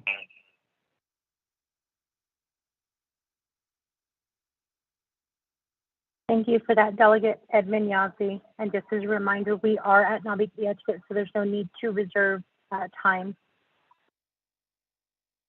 Are there any other delegates who wish to speak to amendment number 2 at this time? We do have Chair Henyo who has texted in. Chair Henyo. Put me in the queue. We have Chair Henyo, and then we will have Delegate Eugene So. Chair Henyo, the floor is yours. Madam Chair Pro Tem for Naa'bik'iyati Committee, Kadosha Deja. This is the 24th Navajo Nation Council Naa'bik'iyati Committee. I'm requesting for a possible amendment, maybe. My concern, and I read the legislation, I might have missed it, but it does not say anything about the housing situation.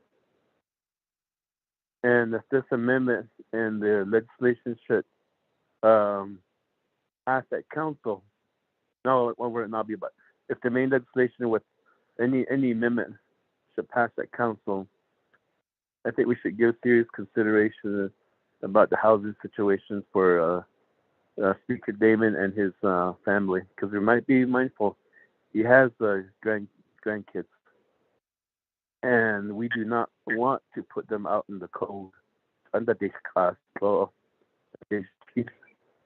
And so we're always talking about people being put out in the cold, and this is something that I believe that should be mindful of. And if it's not the legislation, like I said, I read it and I looked for that, but this needs to be an amendment that needs to be put forth to also to be considerate for the housing that's currently being, I guess, it's given to Speaker as part of his duties. So I didn't want to say that, kids. I just wanted to put that forth because we need to be mindful that it's getting cold outside of this, Chief. And so I just wanted to make that comment to the Madam Chair.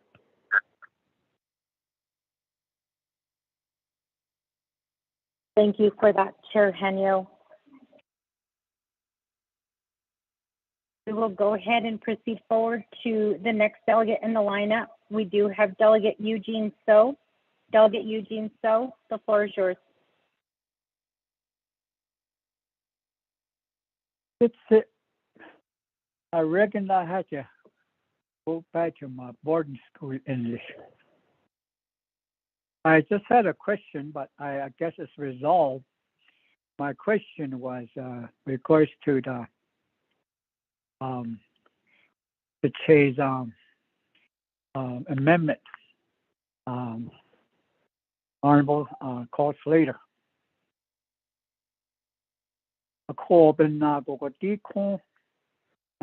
In this regard, my question was, if we're going to be debating on two Navajo Nation Code subsection 287C and D, my understanding is any revision, it seems that we're revisioning it, amending it, that the Title 2 Navajo Nation Code 287 by overstriking and underlining.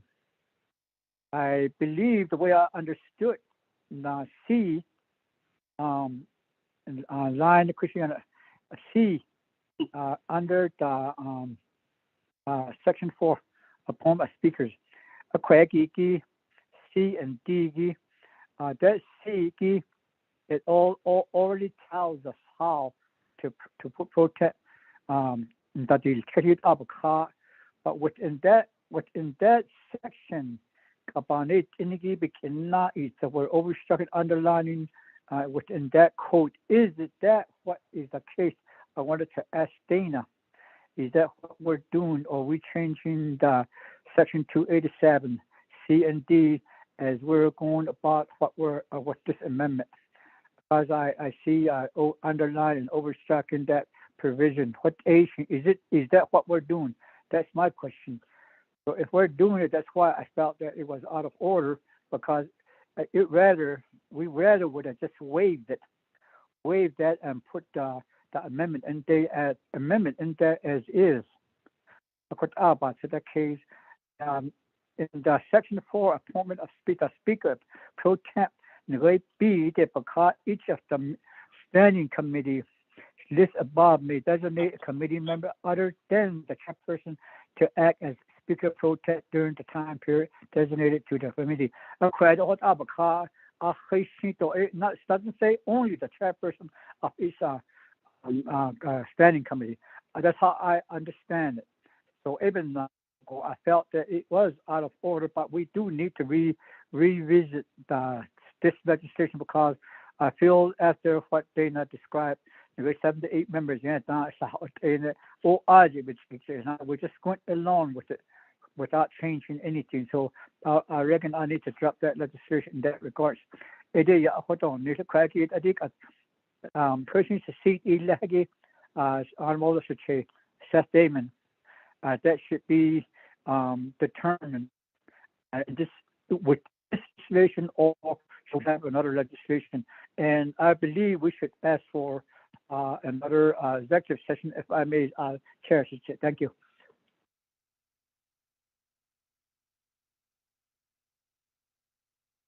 Thank you for that, Delegate Eugene So. And committee members, just so that we are aware, what I'll do is I will hear from 2 delegates and we'll turn the floor back over to the sponsors. That way the questions and concerns get addressed. So with that, Vice Chair Carl Slater, I'm going to turn the floor back over to you, since you are the sponsor of amendment number 2. Thank you, Chair. Question of privilege or point of privilege or point of order. Point of order. This is Speaker Damon. Point of order made by Speaker. By Speaker Seth Damon. I just see. What is your point of order? I just seen if you could recognize former president who has entered the chambers. Yes, thank you, Speaker. At this time, for those of you who are listening, we do have former President Ben Shelley, who was with us here in the chambers. Oh, he's behind me. So yes, we are. So I'd like to ask staff and then the delegates who are currently in council chambers to rise. Point of order, Delegate Crotty. Delegate Crotty, the floor is yours for point of order. As I understand,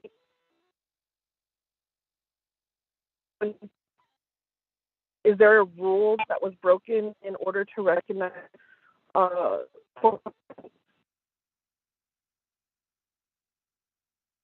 Delegate Crotty, we can't hear you. and are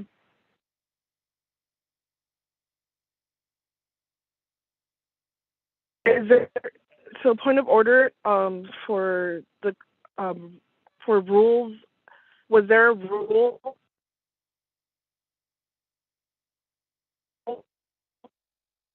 members open to the public today? Delegate Crotty, I do apologize. You're going in and out. Staff, were you able to get?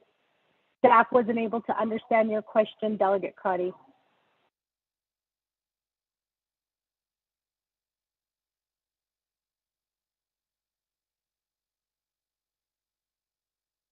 Delegate Crotty, you called a point of order. What is your point of order?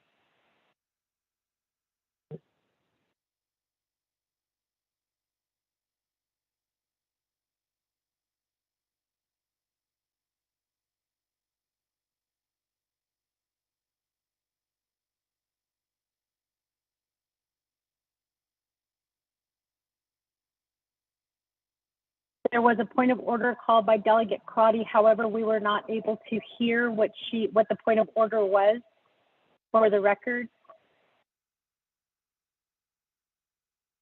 I believe that her call did drop.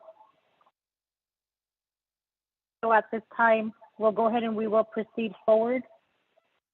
Vice Chair Carl Slater, the floor is yours. Thank you, Chair. I believe Chair Henyo had a comment that he believed wanted to be addressed in the Navajo Nation Council session. And I think with administrative leave, he'll retain the privilege of the home. So I would presume that there is no issue with the family continuing to stay there. And then second, Delegate Eugene, so I'm looking at 287C as well, and it says if the speaker is unable to perform his or her duties for any reason and is unable to appoint a speaker pro tem pursuant to 287B, the chairperson of the Government Services Committee shall serve as the speaker pro tem until the speaker's inability to perform his or her duties is removed. So in this instance, the authorities of the Government Services Committee have been absorbed by the Naa'bik'iyati Committee, and therefore, if the chair of the Naa'bik'iyati Committee is not able to discharge the duties and take on the position of Speaker Pro Tem, then it's up to that committee to assign the chair for that purpose. And so I believe that's why we have an opportunity to nominate any delegate if that's what the committee will resolve itself to do. So in terms of understriking and overlining, I don't really understand what that is, but I hope that provides some clarity. And if there are further questions, I'll be happy to answer them. Thank you. And Madam Chair, if you want to defer to Legislative Council again for Delegate Eugene, so I think he wants a further explanation from them. So that's at your discretion. Thank you. Thank you, Vice Chair Carl Slater. So we'll go ahead and turn the floor over to Ms. Dana Bobroff to answer the question that was posed by Delegate Eugene. So Ms. Bobroff, the floor is yours. Thank you, Madam Chair. I think I agree with Delegate Slater's explanation. It may have been better than mine, but I think I have stated a number of times that I believe the amendment as written is in order. So I don't know what else to say to Delegate. Thank you, Madam Chair.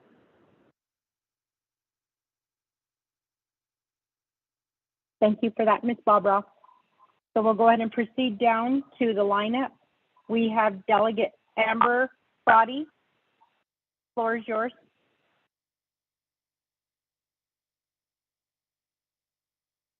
Yes, Madam Chair, are you able to hear me clearly? Yes, we can hear you clearly, Delegate Crotty. Okay, perfect. Apologize. I'm not sure why I was having audio issues. The former point of order. But I did want to ask, is the chambers open to the public today? Was that the recognition that was provided? And so in my questioning, if we could just provide that information, if public are going to be allowed into the chambers for today's discussion. When it comes to Amendment 2, I would want to ask the sponsoring delegate in terms of this amendment and in nominating Chairman Daniel So from the Health, Education, Human Services, in terms of since this incident occurred, look at my date book here, after Fall Council, that would have been the weekend of the 21st. What I'm looking for then is the engagement of any delegate on the council to either act in the capacity of pro tem while council is dealing with this issue. And the reason why I'm asking is I asked Speaker Damon on Tuesday, November 1st, why there has been no Speaker pro tem assigned since Tuesday, or since last Tuesday, October 25th, when leadership was notified. And the answer was there hasn't been a delegate who wants to be pro tem. Now, I'm not sure if that's true, but that's the response. And so to this amendment, I need to know in terms of when the incident was, when leadership was notified, then the role that your nominee played in trying to navigate the speaker's position and how we move forward as a council. Because next week, there is a historic Supreme Court case, Rakeen versus Holland. And there's other cases and there's other major issues that this council not only needs to be fully briefed on, but we need to be actively involved and advocating and speaking not only to our federal partners, but to the public, to the media. And I haven't seen any of that.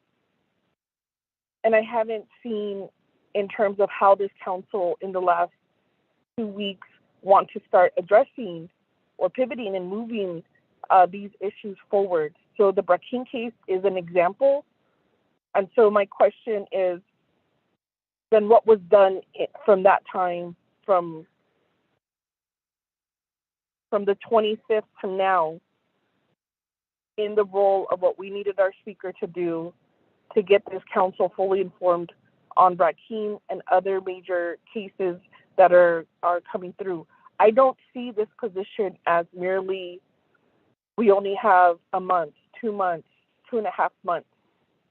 we have generational issues that this council needs to continue to advocate for, whether it's Arizona water rights, whether it's election, whether it's the challenges that we've heard through Navajo Housing Authority, with our meetings with NQA, and how then, the staff, all of our staff, not just the speaker staff, pivot and help our leadership. That's what I'm looking for. And so I just need to know how that has happened. Maybe there's conversations that take place, but I haven't been invited or privy to any conversation from any delegate on how they were going to address these issues and how we can move forward. And I've attended the leadership meeting on Tuesday the 25th, last week's executive session meeting on Friday the 28th, and now at this discussion. And if there's an email, someone please forward that to me. And as the sponsor of this amendment, if you have any insight that you can provide so that we can move forward and have a solid plan on how this council is going to not only transition, but deal with the systemic issues that are happening.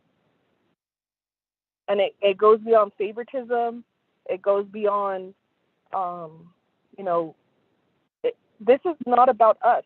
This is about our people and how we move forward. And that is the leadership and communication that I'm looking for at this time. Thank you.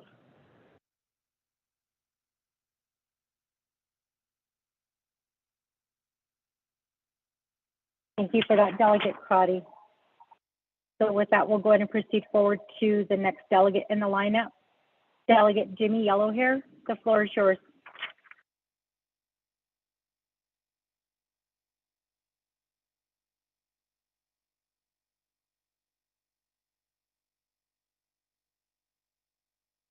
Second call for Delegate Hello, Jimmy yes. Yellowhair. Ja, it's been good morning. Kuroye. This speaker, yeah, since we're putting the speaker on leave, I have a question that relates to when you go on leave without pay. Liability, the liability, that I have questions liability. And he will be a no longer to be involved with administrative duty, any duty, the responsibility with the speakers, which means that right now that we're talking about some serious situation today. Either what we what Isabel's on. So what to be leave without pay means like how many days will be gone, and the person has to return all the property of the like keys and property like computers, and if he has a travel vehicle, return back to the nations, and also it's going to be freeze. Your P card too cannot be used, and date of it have on the and this be applied to this the speakers to put them on the leave without pay, and how much is also liability involved, like insurance that they. This is my question to our chief legislative attorney, Dina brought up the prayer this evening, even if they call them Shahya. That's my questions are protect Madam Chair, Shumasan Shahya. Turn the floor back to you.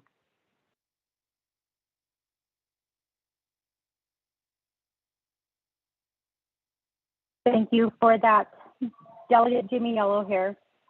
There are two delegates that have posed questions. I'm going to go ahead and turn the floor back over to the sponsor of the amendment, Vice Chair Carl Slater. The floor is yours.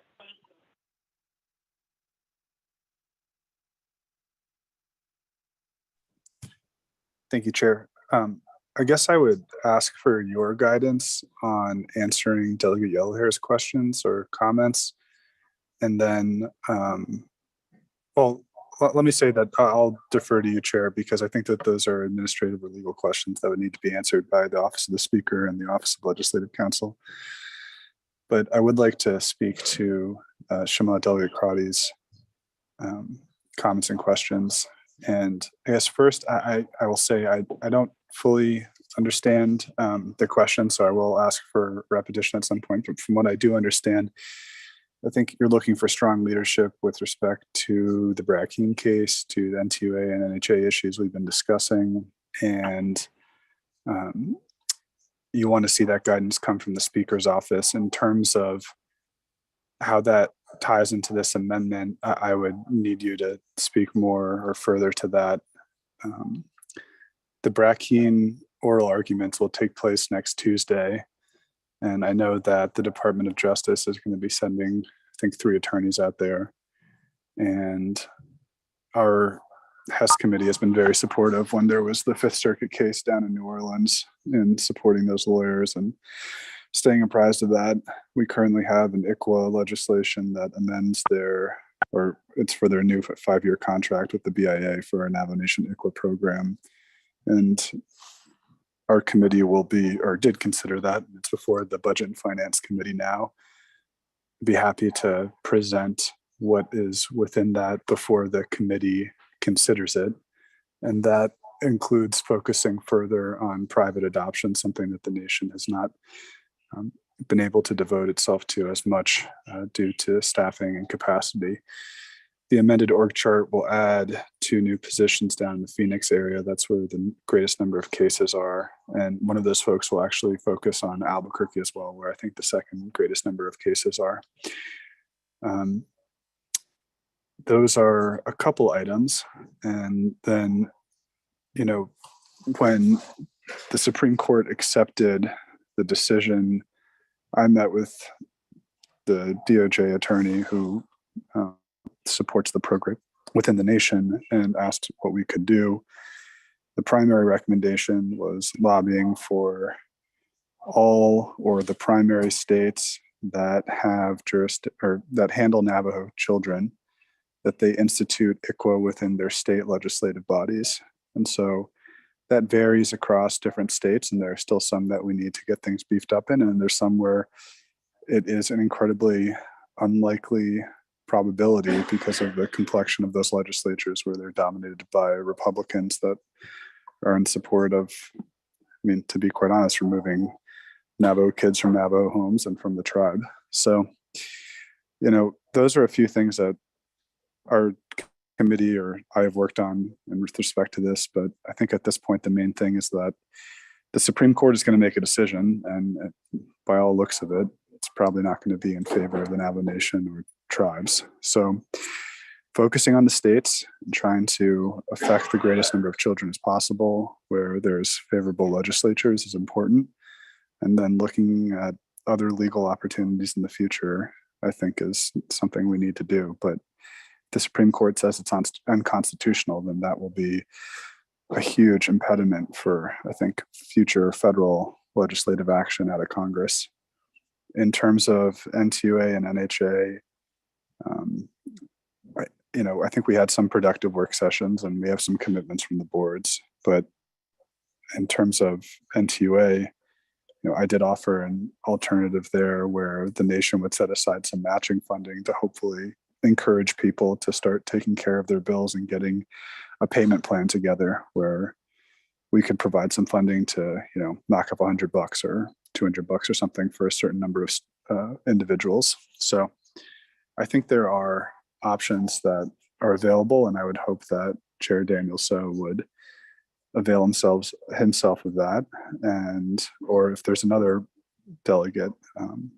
But I agree, we really need strong leadership to round out the 24th Council because the issues aren't going to stop coming at us. And that's why I offer the amendment to identify one individual who will do that instead of a rotating set of chairs who will have competing attention with their respective committees and then also have to,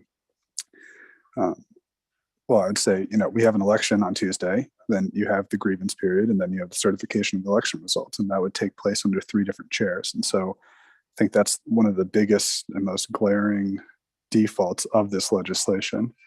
And we need to be supportive to the election office and not have people who don't have the attention or capacity to resource them and make sure things go smoothly. So those are my comments right now in response in trying to interpret your question. And if there's more that you would like me to speak to, please let me know. But Chair Charles Newton, I will go back to you to find agents for Delegate Yellowhair, and if Delegate Crotty would like a follow-up. Thank you.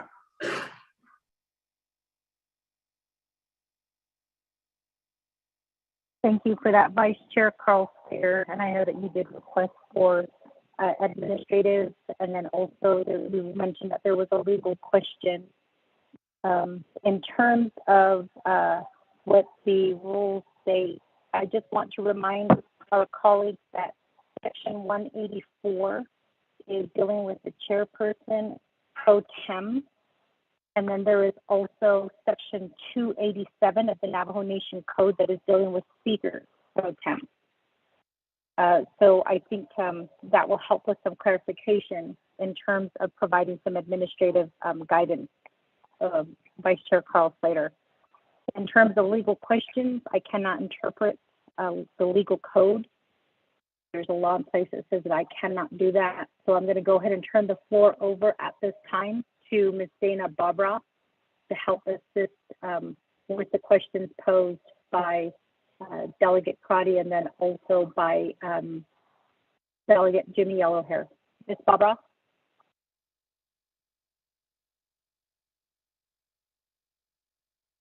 Thank you, Madam Chair. I have to admit that I did not catch Delegate Crotty's legal question, but when I'm finished addressing Delegate Yellowhair's question, perhaps Delegate Crotty could repeat her question, and I regret that I didn't catch it sooner. So really to summarize what I understood from Delegate Yellowhair's question is what happens when if Speaker is placed on administrative leave. Now, there are no written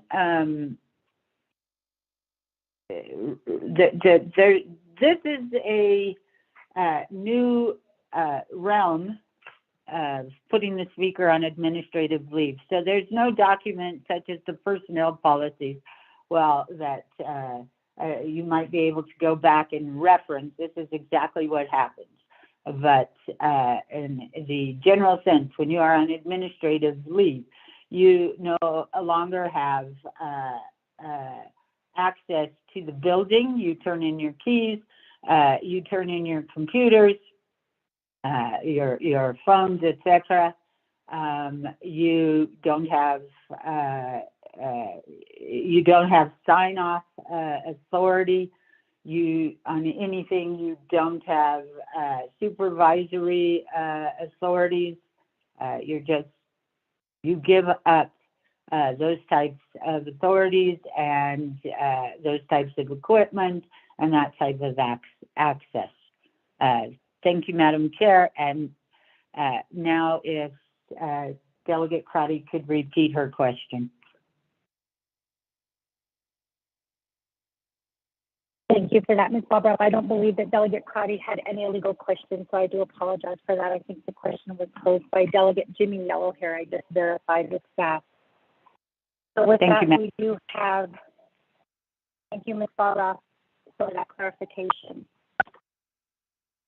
Next in the lineup, we do have Delegate Vince James. Delegate James, the floor is yours. Shahad Nana Shinale Pro Temp. Honorable Eugenia Charles Newton. Kodo legislation the Banit Inigi Ado Nana the amendment should say Honorable Carl Slater. Ako kodo amendment Benini Yahigi Dide Khalid out a ban saha case la Khalid out a ba tso des keso. Ya kodo nalsos ni hitaton sos lanso. Ako nate yahaneka executive session in del eho. Executive session in del eho. Ado kot ehodo ni da ako kode inta. Belat hatte da hashijo inta kwaiki amendment.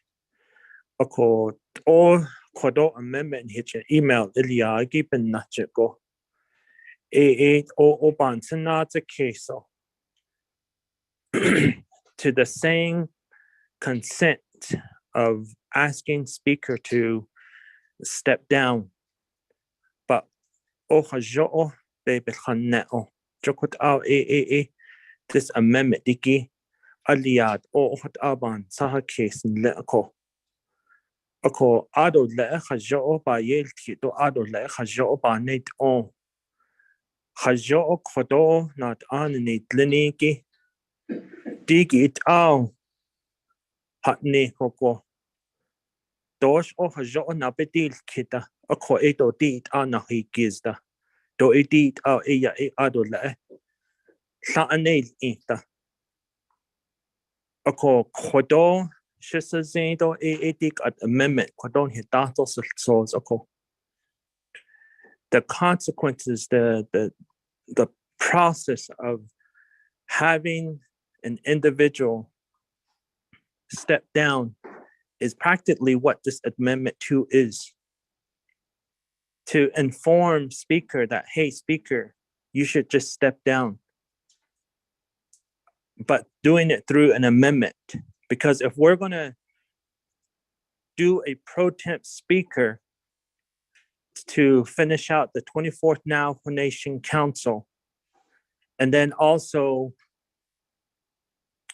put the individual on administrative leave until the end of the 24th Navajo Nation Council, then it's just in the matter of indicating, hey, this is a positive, good way of saying, hey, speaker, maybe you should just step down. And so instead of going through all of this process of trying to figure out what needs to happen, what does Title II say, what are the rules of order, instead of saying all of that, we should address that question to our Speaker of the Navajo Nation, Honorable Don Seth Damon. So with that, I'd like to make that request and see if that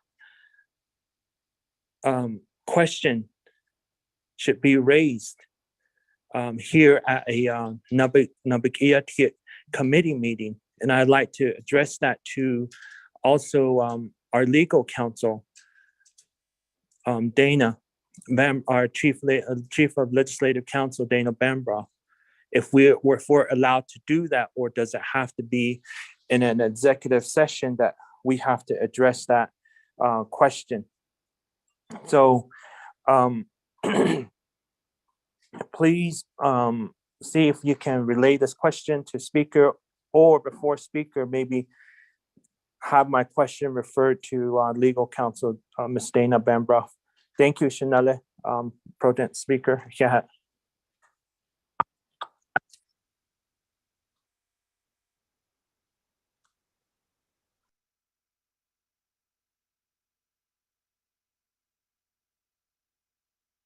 Thank you for that, Delegate Vince James. As stated earlier, I'll go ahead and have 2 delegates speak, and then I'll turn the floor back over to the sponsor of the amendment. So with that, I'm going to go ahead and recognize Chair Henyo, who has asked to be added to the queue again. And after Chair Henyo, we'll turn the floor back over to Delegate Carl Slater.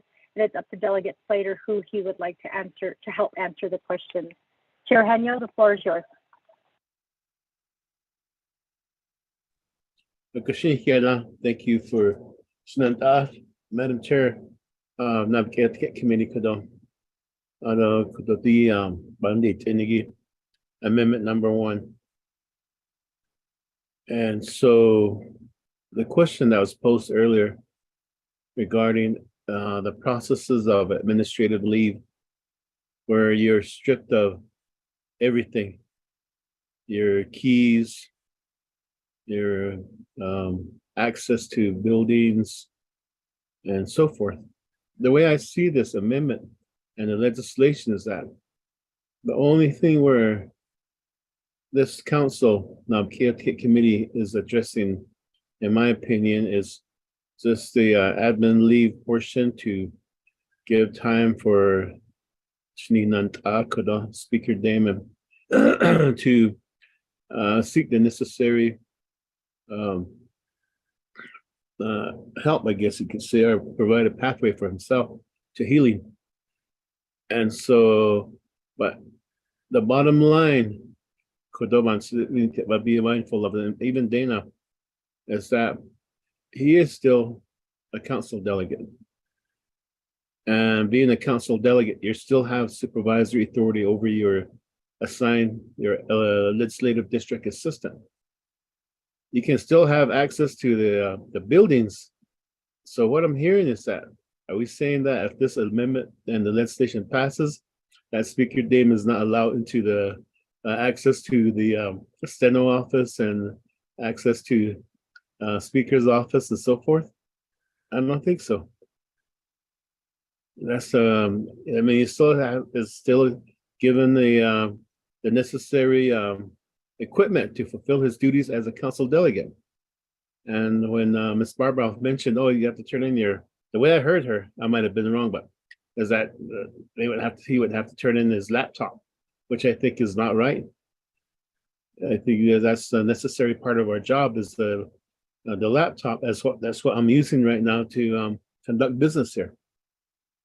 At the same time, you're assigned a business phone to conduct business with your constituents or whoever, and even to be utilized when you're calling in for virtual meetings also.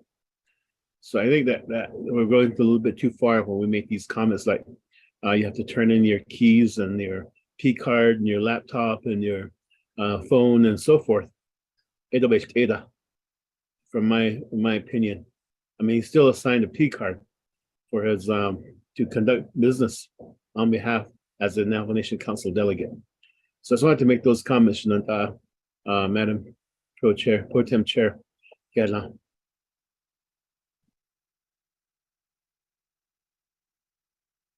Thank you for that, Chair Henyo. So with that, we do have Delegate Vince James and Chair Henyo who have posed questions and concerns regarding amendment number 2. I'm going to turn the floor back over to the motioning party for amendment number 2. Vice Chair Carl Slater, the floor is yours. Thank you, Chair. Thank you, colleagues, for the questions and comments. In response to Delegate James, I think we share a similar analysis in what is functionally being done via the amendment. And as you're aware, I did ask the speaker to consider resigning to avoid this entire situation, and that this would hopefully avoid all these conversations that we're having right now and the technicalities and all of that, and that it would divide the council, and that there is only one way to avoid that division and avoid the disharmony that's currently taking place on the council floor right now. And that's not what's happened. So with that said, there's only one path forward if you do want the removal, and that requires 16 votes. And I don't believe that exists, and I don't think that is something that's going to encourage further harmony among the council and lead to strong leadership by the council of the Navajo people. And so at this time, I'm not sure I'm going to offer that alternative, but the opportunity to point of order, move forward Delegate in a good way is that we could move forward with a Point of order has been called by Delegate Vince James. Delegate Vince James, per the committee rules, point of order is under Rule 19. What is your point of order? Madam Chair, thank you again. And then in regards to my point of order, if the question was already provided, then I'd like to put it on record to see if we can hear from Honorable Speaker Seth Damon in regards to stepping down as speaker and continue on, if he would continue on just doing his council delegate's duties. Thank you. That will be my point of order. A point of order was called under Rule 19 of the Standing Committee Rules of Order. At this time, I will go ahead and recognize the point of order since it was stated by the sponsoring party of amendment number 2 that this question was asked. And I believe that Delegate Vince James has asked that this question be answered on the record. So with that, Speaker Damon, I believe that the question has been posed to you. I'll turn the floor over to you at this time.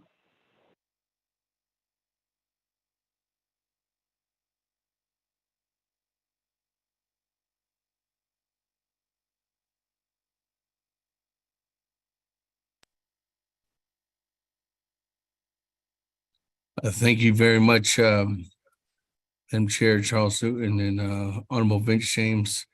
I guess the question at hand is, was that question ever derived from Honorable Slater? And that question, I think, was derived and directed towards myself. And I think the most important thing I can do to answer that question was, one, when I did talk with colleagues, members of the council, I did put out there possible recommendations, and the recommendation at hand is just is in the original legislation that was dropped. As you know, when I talked to when I did share this information, I did state that this legislation was due to the input that I had from my colleagues, and this input that I had from my colleagues is set forth. So just to answer your question, I think the measurable points in us to go ahead and move forth is what was in the legislation. And I did state that it was a starting point, and I was going to introduce this legislation myself, but Honorable Otto did take the helm and state that he was going to drop it. So I did not disagree with him. I did let him know that I respect him and the rest of my colleagues. And if there was going to be any amendments, this legislation is yours, colleagues. This legislation is owned now by Naa'bik'iyati committee, and then this afternoon by the Navajo Nation Council. So I do believe that what's in this legislation and put me on admin leave was a recommendation from not only some delegates, but just as a recommendation for moving forward. In that, I do know that just to answer a couple of other questions resolving around the administration leave perspective, this legislation, if you read into the details of it, specifically is just putting myself on admin leave regarding my speakership, regarding the Navajo Nation speakership. It doesn't deal anything with the avenues or the representation that the people have voted me in as a Navajo Nation Council delegate. Thank you very much. And I'll yield back to the floor, Madam Chair Charleston, and floor is yours. Thank you for that, Speaker Damon. So with that, Delegate Vince James, you did call a point of order under Rule 19 of the Standing Committee Rules of Order.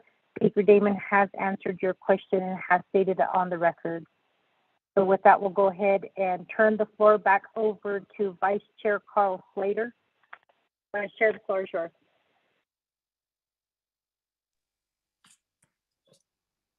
Thank you. I think out of respect for Delegate James, if he doesn't desire any further comments or questions from myself, then I won't offer any with respect to what he asked.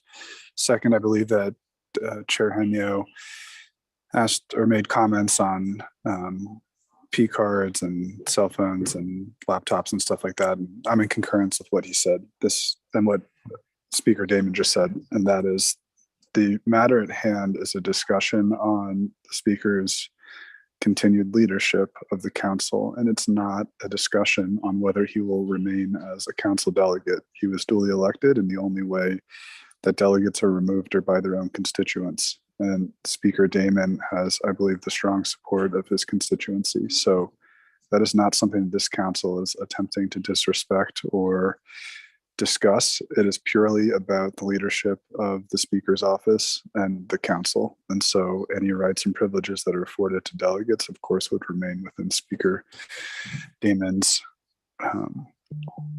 He would still enjoy those privileges. Thank you, Chair. I'll yield back to you. Thank you for that, Vice Chair Carl Slater. So just to be clear, you're not calling upon any agents to help assist you answer the questions that have been posed by Delegate Vince James and also Chair Henyo. Okay, with that, we'll go ahead and proceed forward to the lineup. We do have Delegate Elmer Begay. Delegate Begay to amendment number 2. The floor is yours.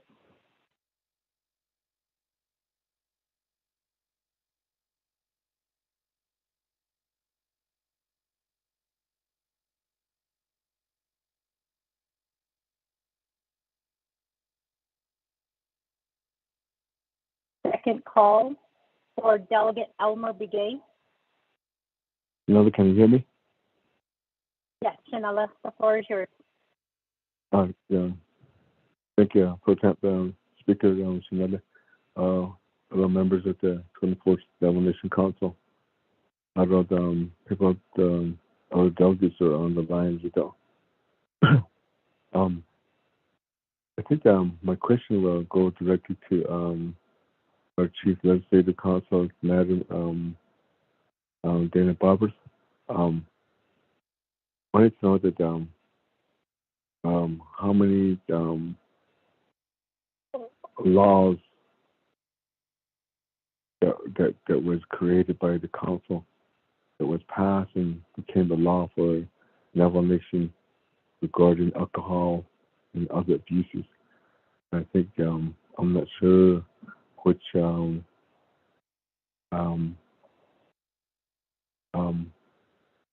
that will relate to like the discussion that we have today. The reason why I'm saying this is that we have some people that are applying for jobs, and they have to go through the background check. And somewhere, if they were caught with DUI, it's something that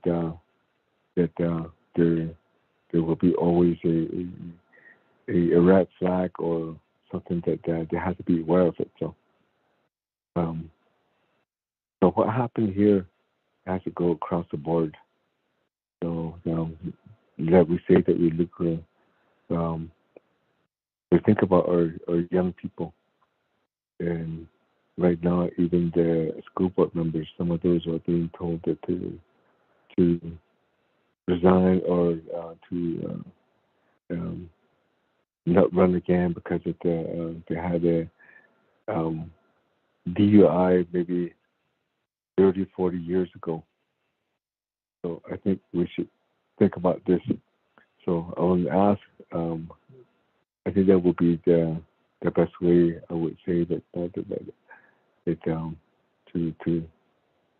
for us delegates, I don't think it's really our discretion to decide on what happened here. I was really truly relying on speakers' relatives and family. I know that there should be a disciplinary, even from your mom and your grandma and your grandpa. It should be like that. You know, that's how we carry ourselves. As for even at this age in time, if it adds up, that's one question that I have: is how many? Is there a law that was been passed and became the law for us regarding alcohol abuses? But not just keep on the fence. I tried to look back, but I don't think they were ever put into electronic files. Ada, that was my question. Protest. Another. Thank you. Thank you for that, Delegate Elmer Begay. So with that, committee members, are there any other questions or comments at this time? Delegate Rick Nez, Chair Nez, the floor is yours.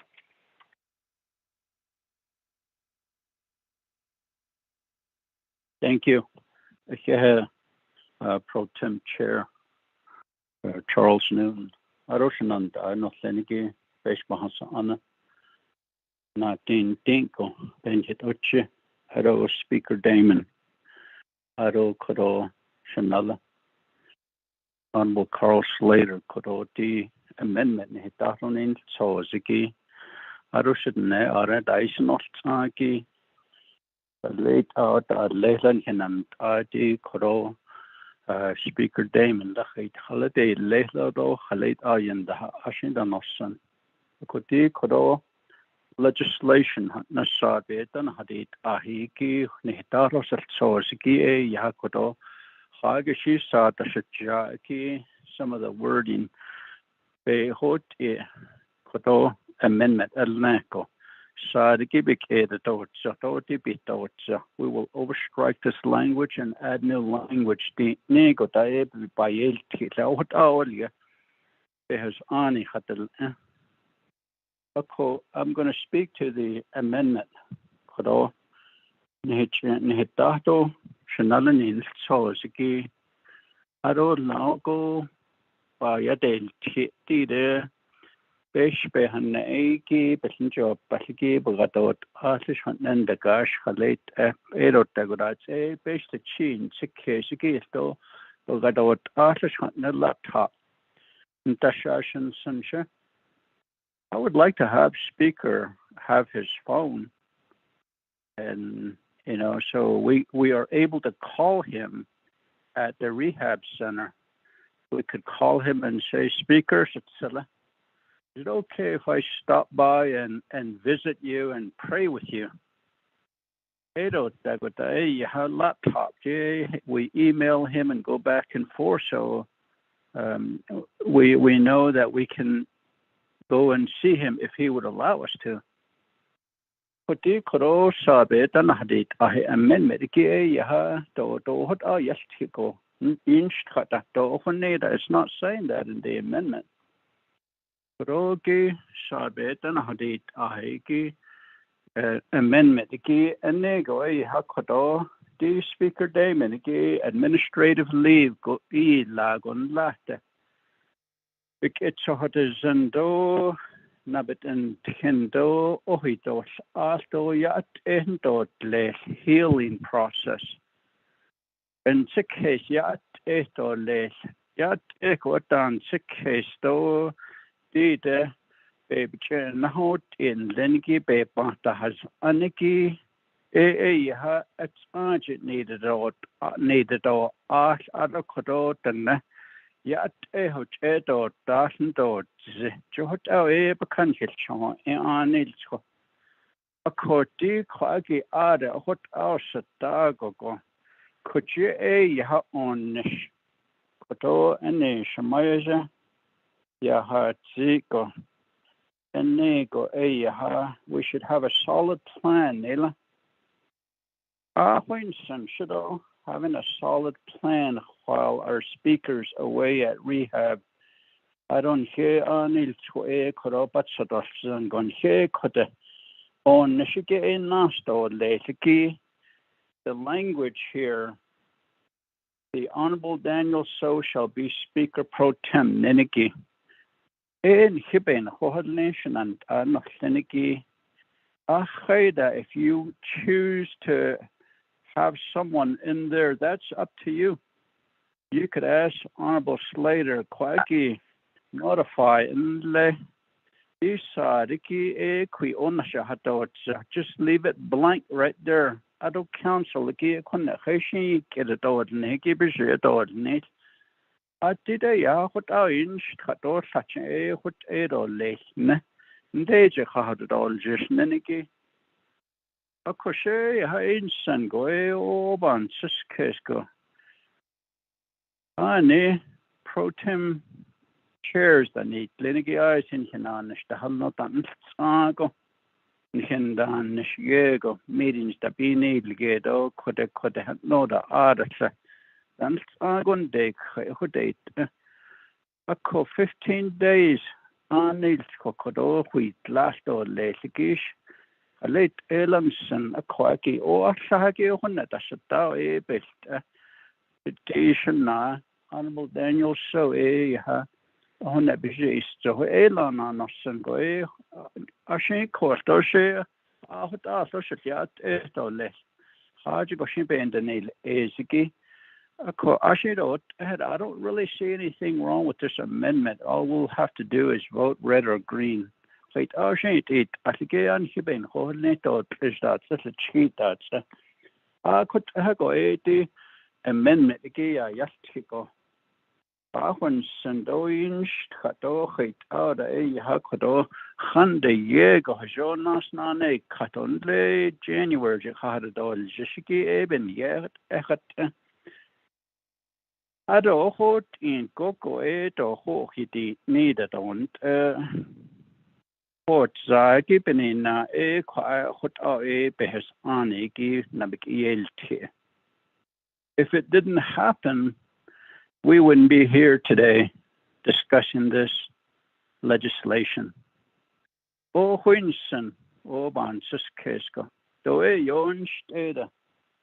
And then you see he instead of a beta a thousand and a creatures and a sodas indeed sacred. In such case, those should a but sodas and also and I but sodas. Back to you, Pro Tem Chair. Thank you for that, Chair Nance. I did get a message that there is a follow-up question. I know that I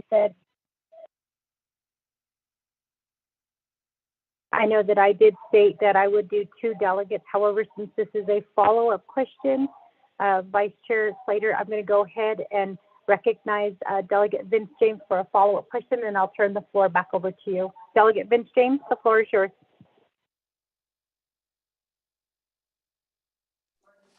Here has another Pro Tem Speaker, Virginia Charles Newton. Ado Nana Shenandan Kliniki. Quite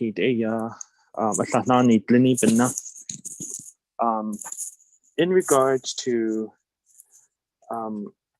pro temp, in regards to pro temp, kodo leda asahnetle we meet and Chanale Speaker Seth Damon koda ya yalkitle do ina adil kitle who can assist me to be in the speaker seat as pro temp.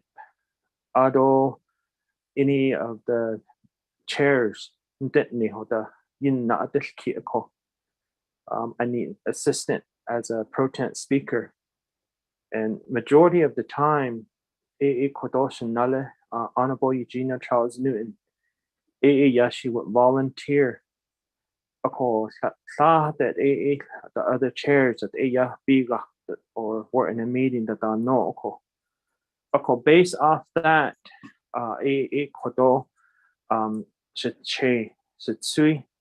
Honorable Carl Slater, I kindly request that you add on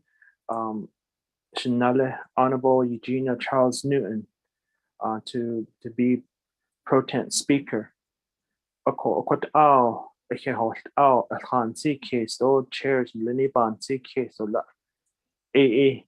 Njone Jokot Adobe has ani do abehatet edo be Kate asto Jokot Hilchehot Ado Hodo Asto Shanale Speaker Honorable Seth Damon for answering the question.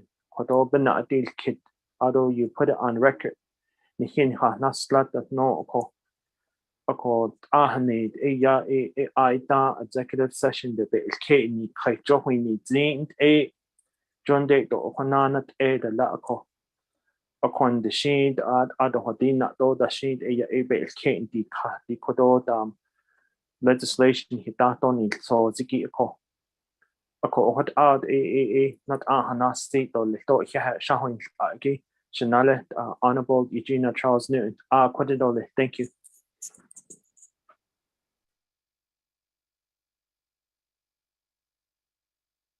Thank you, Shanella. Delegate Vince James. I know that I did say that this would, I would turn the floor back over to you, Vice Chair, so I'm going to go ahead and turn the floor back over to you. After you're done, just so everyone is aware, we do have Delegate Jimmy Yellowhair who wishes to speak again on the issue, but right now I'll turn the floor over to you, Vice Chair Carl Slater. The floor is yours. Thank you, Chair. I believe Delegate Elmer Begay and Shanella, Delegate Rick Nez both had comments.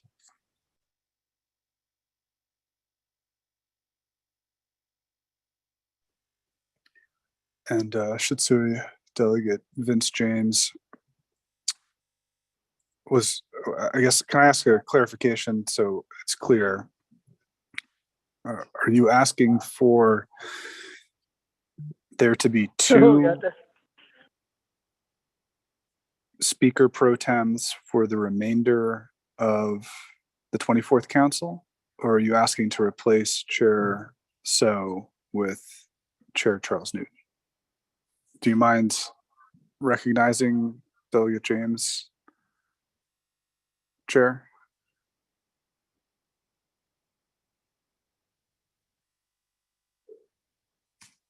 Delegate Vince James. I had Shanale Pro Tem Speaker Kodosh Chache, Honorable Slater.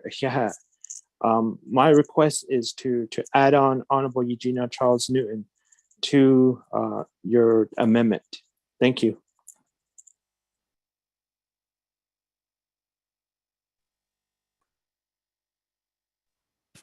Vice Chair Carl Slater, the floor is yours. I'd like to also take this time to remind colleagues that it is now 12:01. We are scheduled to go into council at 1 o'clock today. So just be mindful, and we are still on amendment number 2. And we also, as staff, also need time to switch the equipment over. So just an FYI and something to consider, colleagues. Vice Chair Slater, the floor is yours. Thank you. Delegate James, the purpose of, or my intention with this amendment is to provide one unified leader for the council and not have any lack of clarity on who is the speaker pro tem at any particular time and not to be rotating those responsibilities. So I will politely and respectfully decline your request. Thank you.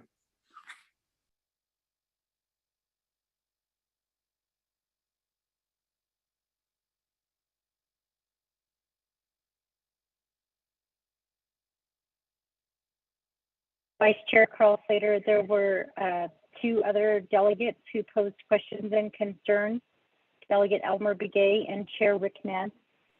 Do you want to address their questions and concerns as well? Yeah, I spoke at the beginning of my comments before Delegate James, and they really were more of comments or a suggestion, but there wasn't a clear request to amend or modify the amendment. And so I think they were sharing their thoughts, and I'll let and respect that. So thank you, Chair.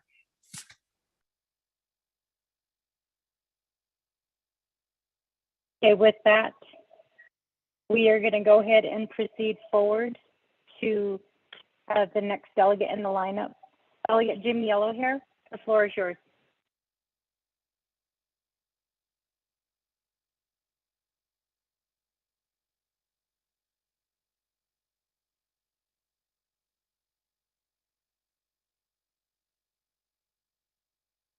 Second call for Delegate Jimmy Yellowhair.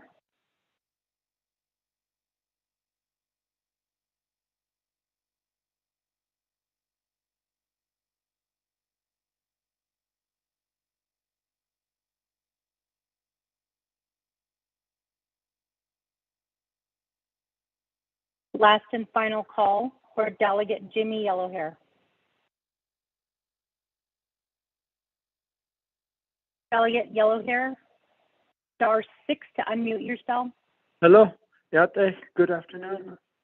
Almost lunch. Just the middle Anyway, thank you very much. I have a concern about the who will be a pro temp speaker. We had to do things right, yeah.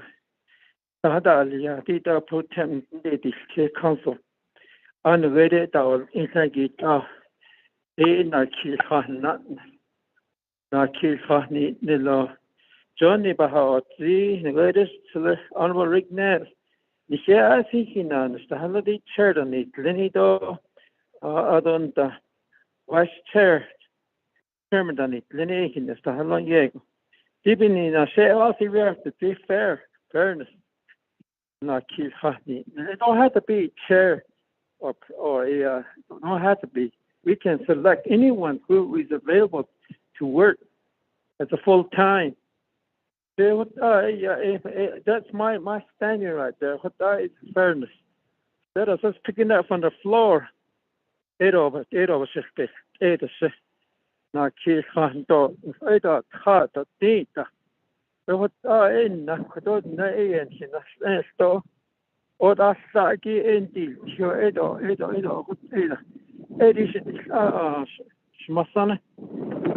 That's not fair to asking my brother Slater. That's my concern. Neither thing either thing is red or green. Give me the floor. Turn the floor back to you, Madam Chair. Thank you. Yeah.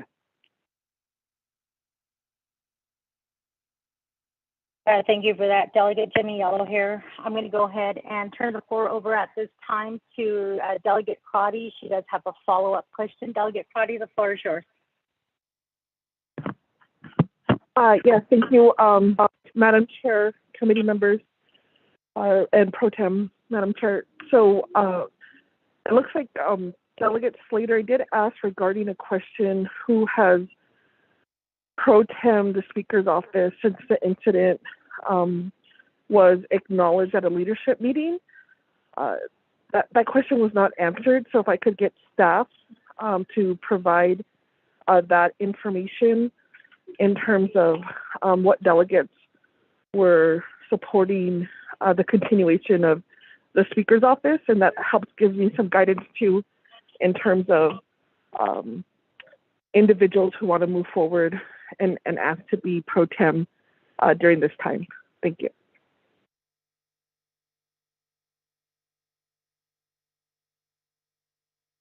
Thank you for that, Delegate Crotty.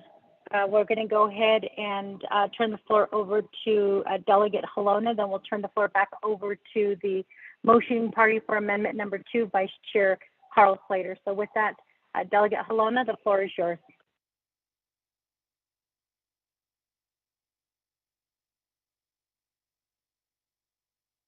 Pro Tem Speaker. Pro Tem, thank you. Thank you, Pro Tem Speaker, and members of the 24th Navajo Nation Council, Naa'bik'iyati Committee. Speaker, good day. The questions I have are related to separate things here. First, the rehab facilities. If Speaker individual is attending a rehab facility, generally they're 2 weeks to 30 days in the first rehab facility, and during that rehab, if he enters the rehab, he will not be able to have any contact with the outside public. That's one thing that we need to look at as well. If he does enter a rehab facility, part of the project requires no contact with any outside individuals for the time that they're in the facility. So that's one thing we have to look at as well, as far as removal from his position. During that time, he won't be allowed to talk to anybody if he's in a rehab. Secondly, the LDA's position, if he's in rehab and not having any contact with the council, what will he do with his LDA? will he actually have to be put on leave as well? Or how does that coincide with this legislation? I haven't heard anything about that right now. So Pro Tem, that's my questions right now. Thank you. Pro Tem Speaker, back to you. Thank you for that, Delegate Halona. So with that, I'm going to turn the floor back over to the sponsor of Amendment Number 2, Vice Chair Carl Slater. The floor is yours. Thank you, Chair. I guess starting with Delegate Yellow Hair, it sounds like you're in support generally of the amendment, but you would prefer that there be some sort of alternative selection process for who would be designated.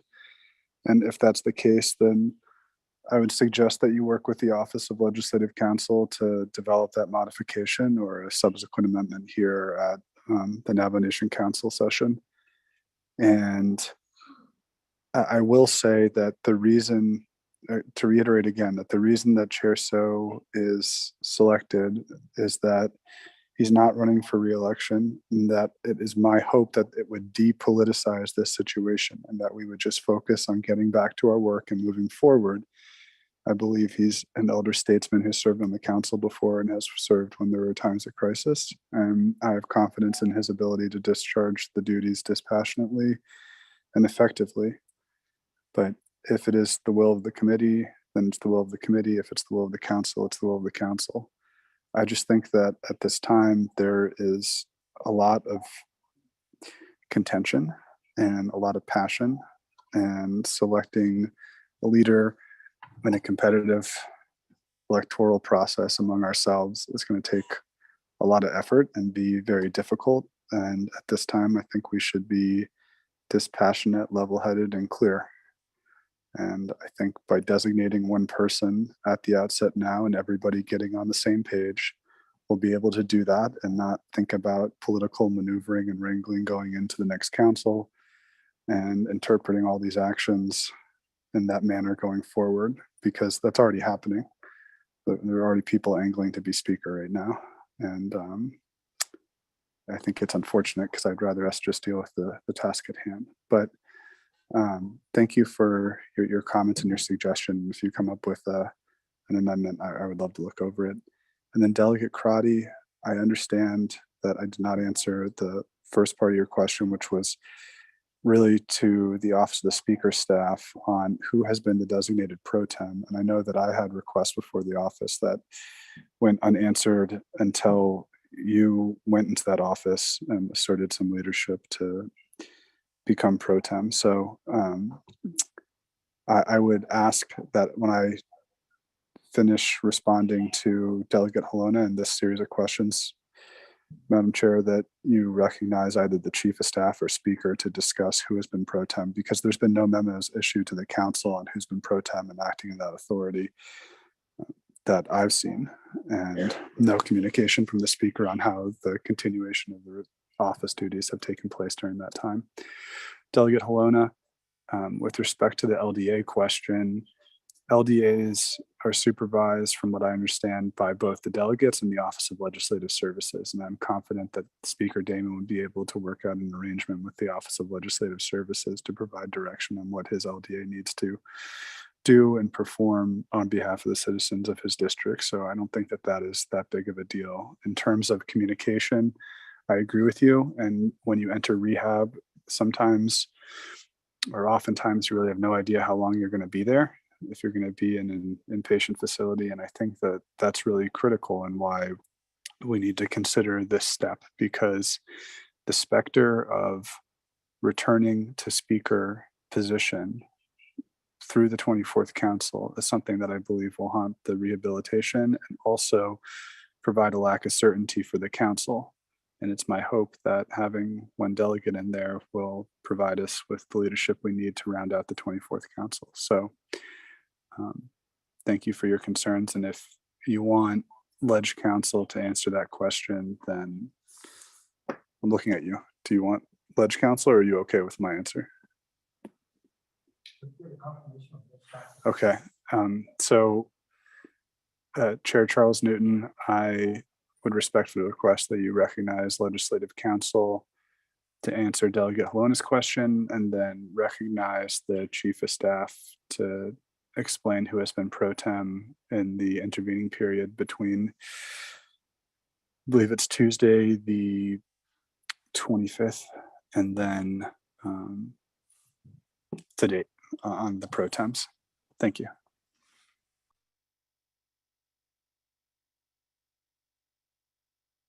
I'll go ahead and turn the floor over at this time to Ms. Bobroff, and then we'll turn the floor over to the Chief of Staff, the Speaker's office. Ms. Bobroff?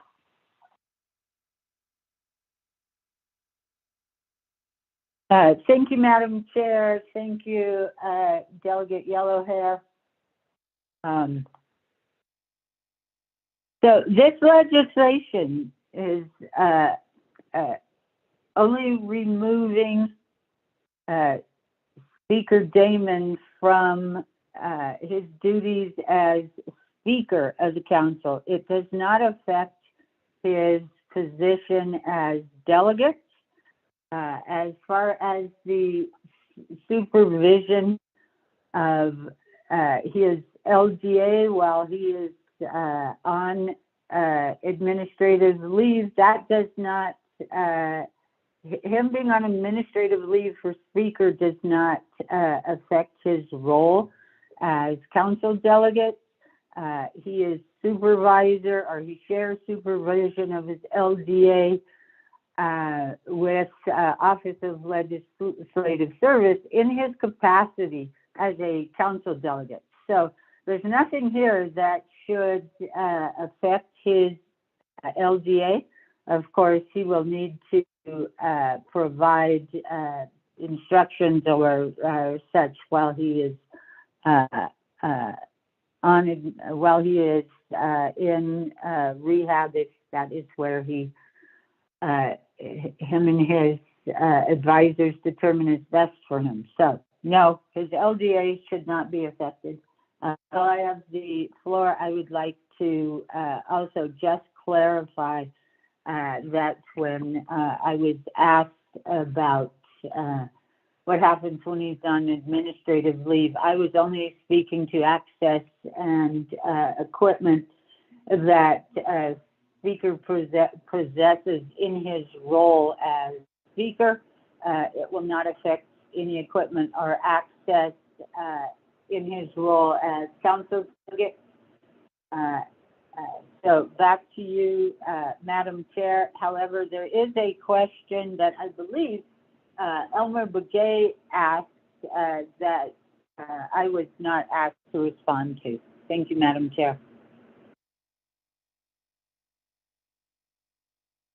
Thank you for that, Ms. Bobroff. I'm going to turn the floor over now to Chief of Staff, Cheryl Yazzie. The floor is yours.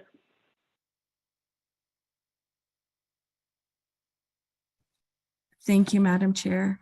Members of the 24th Navajo Nation Council, the answer to the question that was proposed to me as pro temp speaker for this past Tuesday was Madam Chair Amber Canaz-Bakrati. Thank you.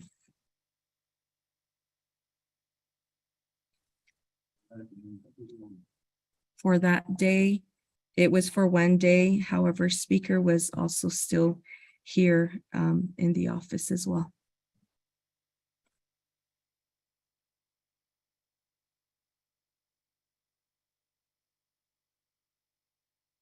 Thank you for that, Chief of Staff. So with that, we are going to, Vice Chair Carl Slater, are you done answering the questions that have been posed to you by your colleagues? Yes. Okay, with that, we'll go ahead and proceed forward to, do we have any other delegates who wish to speak?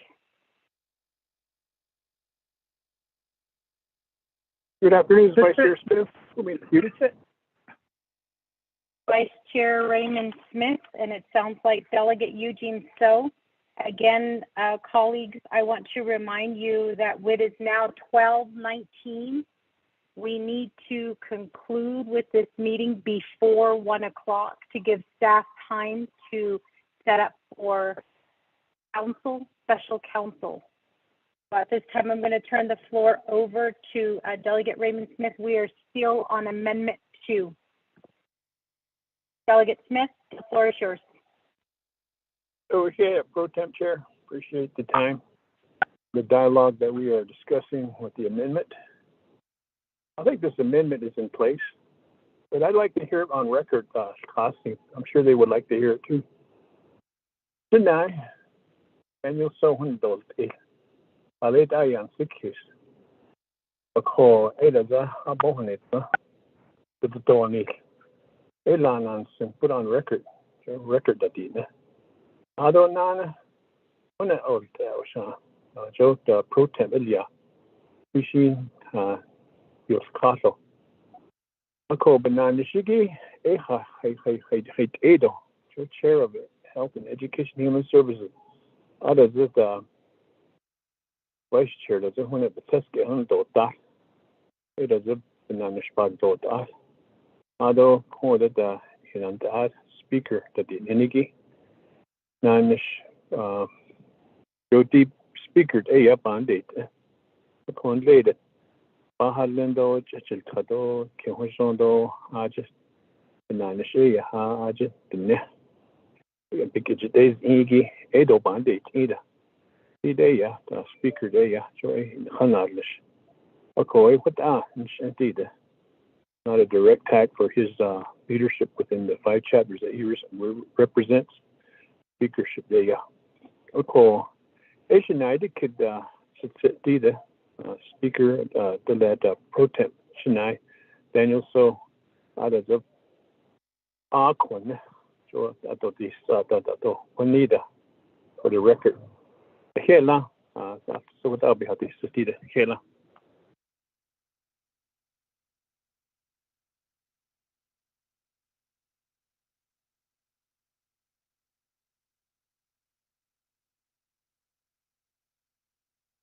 I'll turn the floor over at this time to Delegate Eugene So.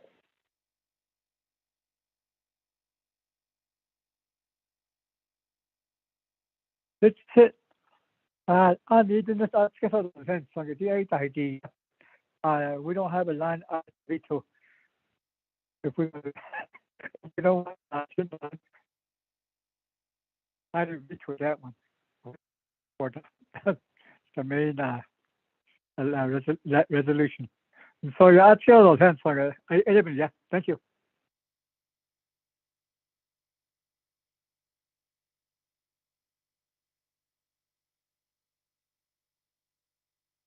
Thank you, Delegate Eugene So. I'll turn the floor back over to the sponsor of Amendment Number 2, Vice Chair Carl Slater. The floor is yours. Thank you. I think those were comments from Secretary Raymond Smith, and I could not hear what Delegate Eugene So said. It was not coming in clearly on my end. Point of order, Ms. Vice Chair Smith.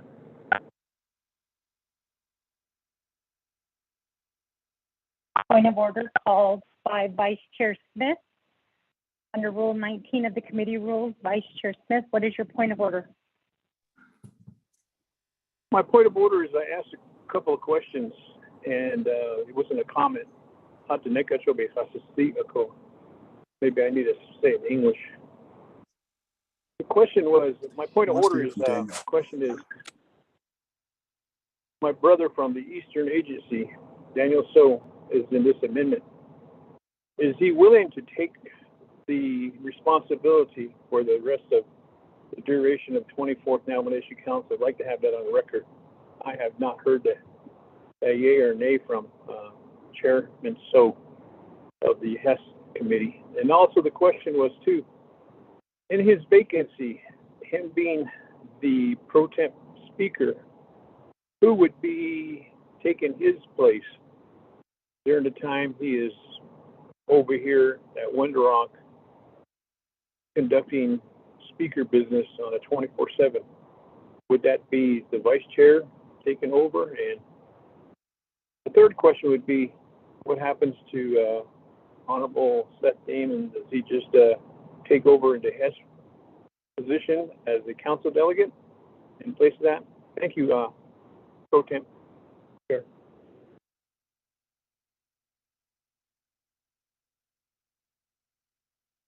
Point of order was raised by Delegate Raymond Smith.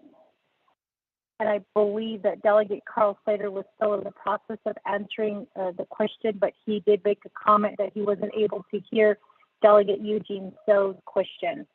So with that, I am going, since there was a point of order called, I'm going to go ahead and turn the floor at this time over to Chair Daniel Stowe.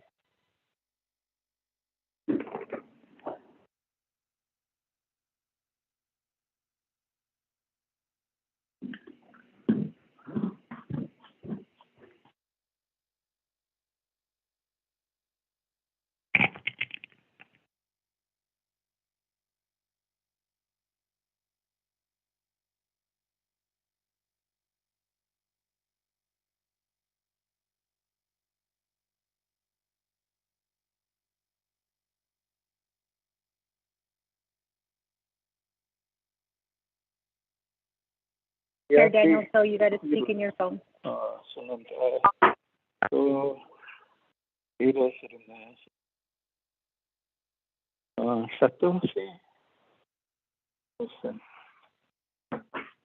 Amendment of the Ado Telecomm. So many I think what I thought. So we need all the from the quality fashion sources. The little members of the committee are still members of the council. So it's not the seat before the past week.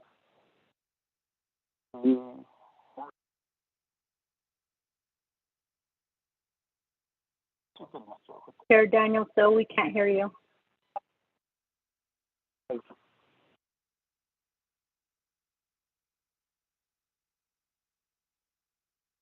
How about now? Yes, we can hear you. Go ahead.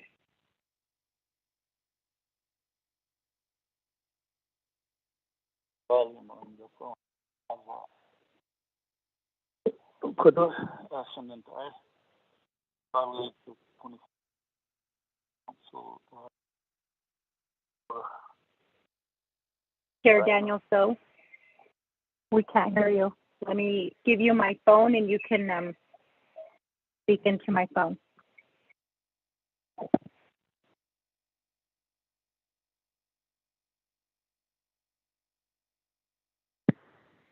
Sheila, share the Craigie, Shawins, I get to Sekido, Sedina, Sekis, and Arusan and I, colleagues of the Navajo Nation Council, the Craigie is that the amendment is that the hospital list. So Craigie is such a Honorable Vice Chair Carl Slater is amendment by Yale introduce the Gito Kade on yesterday.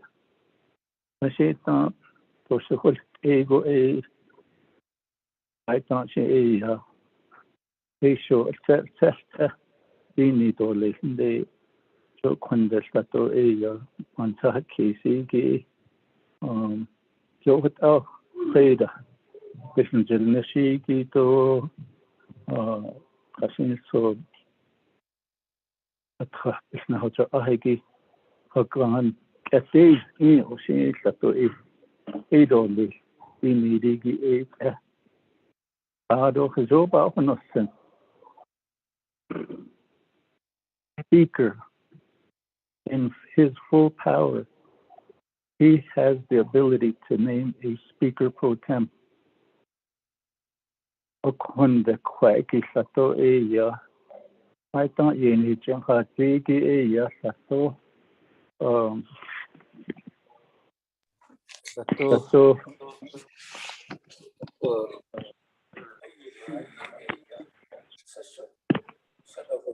So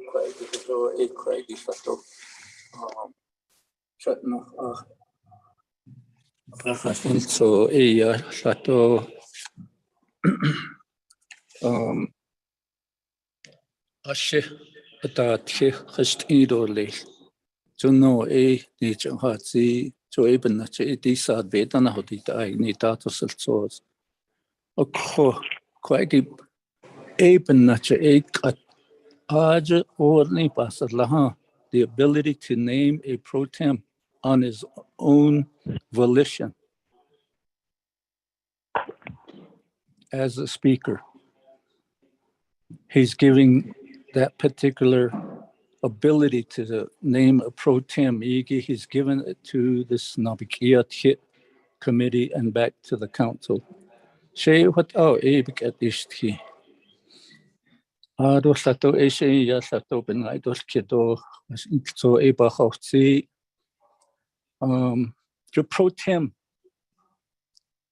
jo to hanshi inley cut speaker who won basa anigi to bradot asta ape pansalado khala koje yes speaker pro tem to khit out what what do you call it non-nishbil benefit sigi to pro tem chenhudol nilta do sto a basebans on lead or list only koje Trat naznel bishna has anigi at with basebans on lead or list to unshigit is to the base behind negi to quagi laptop will yagi is to be hold on to like unadjust to list do koje to but you have what it to list legislative office gunne jo what Hajo ban case. Show without the legislation you pick at ishti. The amendment to a house ni khana del show a quagi a pro tem than it clean to list. Binet the asa in the nach only zasem space agent whole jijo agent or list. Speaker pro tem. Jo without a shibiket ishti. Jo without أخيد خازلو ندولي خدين ندوش توتا تو بينش خاتش جنيدولي شوشي بينش خانسن هادو خاشين سو أيتا إدي staff تنزنيجي بسنديل نش جو خد تو ياساتو خيت أودا أو جوشي أو أهيجي بين أنشين خاصة ناس ليس جو كواجي ساتو خجو تديل نسيجي بانسا كيس so I thought ستله speaker Damon كواجي خشين سو شدا هوش أتو كجو أدات كيهش إيدو ليس جو نيجي ساتو بيبا بابت ديل نيشون سو تشنه تو أبي بينيل توجيت بدنيل نانيجيت أي تا مثل سيدس يجون إندو ليش شو تهودي نيديجيت تو هانشي خسلاجي خد بيبيت هذا هي سيد كواجي أولش ده سيدون ده كواجي خد بيت هذا سيد شو خد ساتو بيخاستي تو ليش تو كواجي كواجي أويو بوتن سليجي شيء تو كواجي زو نايتو كدو ليش خد ساتو بيخاستي تو ليش. Back to you, Madam Chair. Chair.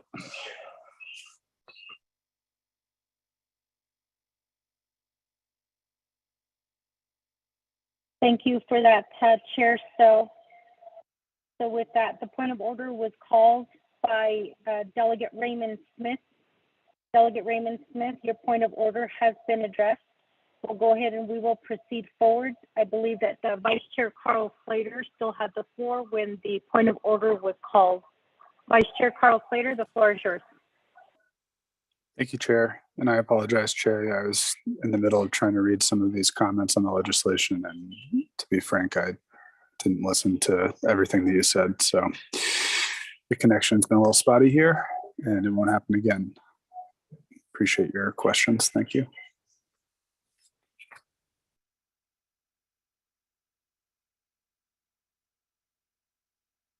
So with that, committee members, it is now 12:35 p.m.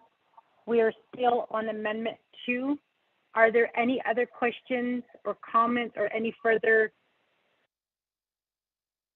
corrections maybe that need to be made to Amendment number 2? Vice Chair Otto Still, can you unmute your phone?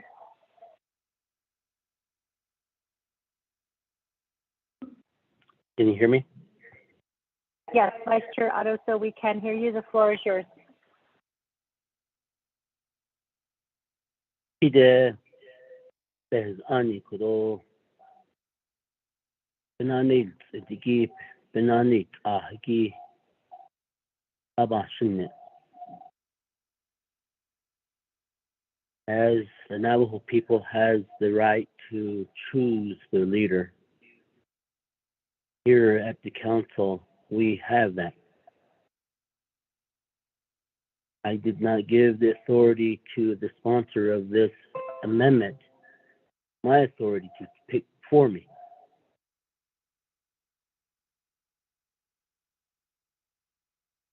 Eben na koko ipe has anik koko ya alaja teleste beshman sa ani but anasha yitana tangi kunya hitas kaho. What up and on this? What up has ani be stuck. Alcohol. What go nash. Ada day ya has ani gi amendment or seho.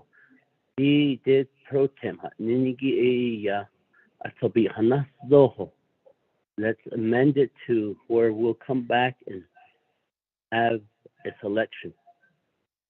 A kodoshin and I honorable yellow hair ya has nait a go. Now kita da fan dot this. Oh, what up in this? Ide behel anik adikahigi a ya. Anak ekogon sa kesi kabi sala. Nihi so kodo a dide. Atila stays a daigi ya a ben hojni. Eben na koko a ya be. Behel ani be so hibik ekoko hot. Ide ade ya ti behel ani zanji kunni kat aje okos. Naho okos hanina hanne. And you throw the code to the side. At this time, when the speaker goes on administrative leave, he's not being removed. He's put on administrative leave. Therefore, there's protocol in place for Speaker Pro Tem, and the legislation speaks to the selection of the Pro Tem.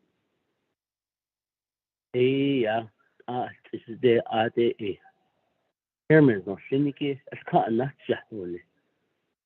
The way that the Allah that Father that means he even yet Ada.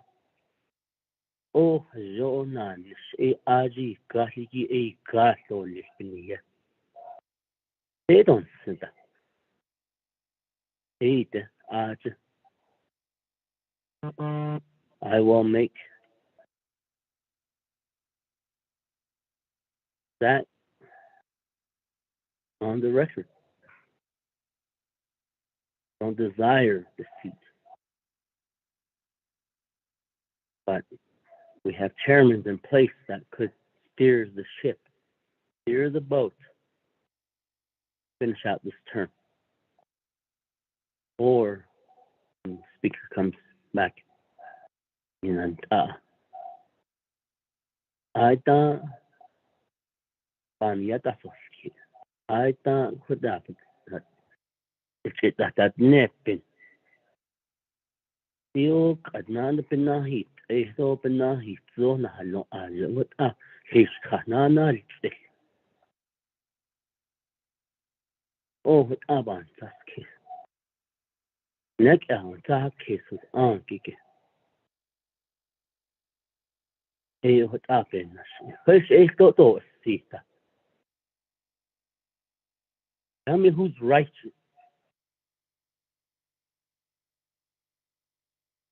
First, that has done a Tadia.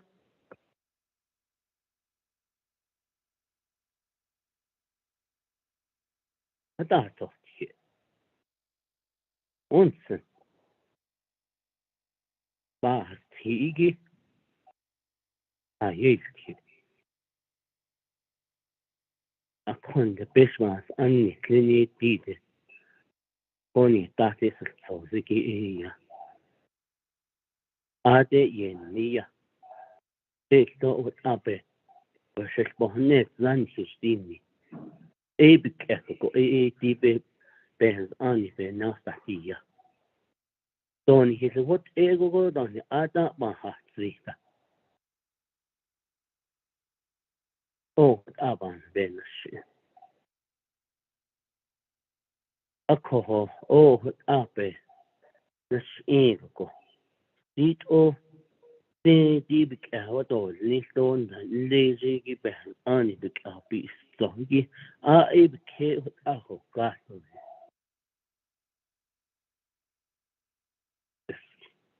the disagreement is on the selection of the 4 chairmen of the committee, standing committee. No, I think that it's fair. Question As of the privilege. chairman, that is their duty. Whether you have a lot of work or not, whether you represent 8 chapters, 4 chapters, 5 chapters, 1 chapter, you still have that duty. Oh, what's up, additional. Vice Chair Otto, so I'm sorry, I think, I don't know if somebody's phone was not on mute. No, I have a question of privilege, Madam Chair. This is Edmund Yazi. Delegate Edmund Yazi, what is the reason for the interruption? Yes, if we don't make this 1 p.m. deadline, then where does this legislation go? Because we got session in, 7 minutes? Madam Chair?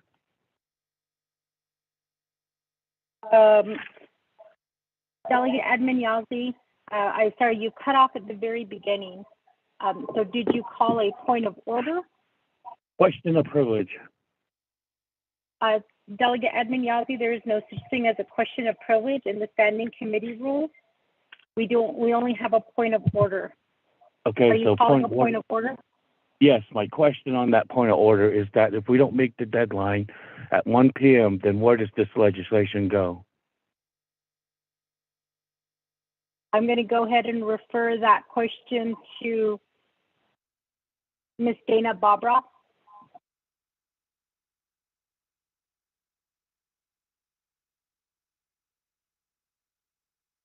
Thank you, Madam Chair. Consistent throughout this council term, this legislation will move on to council. It will move on without any amendments. So therefore, if you don't vote it, it will still be moving on to council, but none of the amendments will be included. Thank you, Madam Chair. Okay.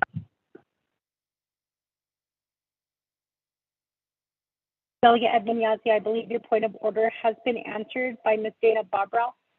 Thank you. I'm going to turn the floor back. I will turn the floor back over at this time to Vice Chair Otto Settle. Vice Chair, the floor is yours. Ko di de ban so kisnan ko di de ada ba ta si do ada pe ko shi to di ko ni ko do ya ta pe na do ki pe ani ka pe ha ta hui ni de le ba yi tie ta chen ai I don't know that I see. Yani yaş ki de kaç yapı da yaş yaş da doğru ni no o bayağı ki. Ko the legislation as is, I urge the body just move forth with the legislation as is. And this amendment here that they proposed to vote against the amendment because it's gonna over yelki. Abiga ba yelki. Oh, what oh, that's hot. Anante to it is. I thought ya ba ya that is on the 25th, and this legislation is the outcome of the discussion that happened on the 25th. Don he so what go there's anika none so oh what aba hadis so yeah.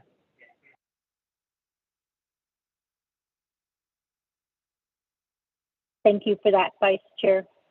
So with that, committee members, we are still on amendment number 2. The amendment was read into the record. There was a motion and a second established. Are there any other questions or comments regarding amendment number 2?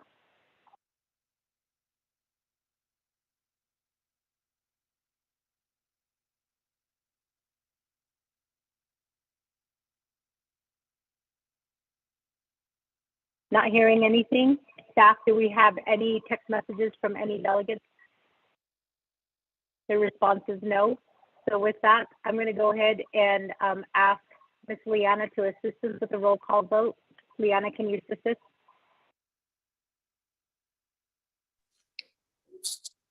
Beginning with Honorable Elmer Begay, how do you vote? Honorable Elmer Begay. I vote green. Honorable Elmer Begay votes green. Honorable Key Allen Begay Jr., how do you vote? Honorable Key Allen Begay Jr. Honorable Key Allen Begay Jr. did not vote. Honorable Paul Begay, how do you vote?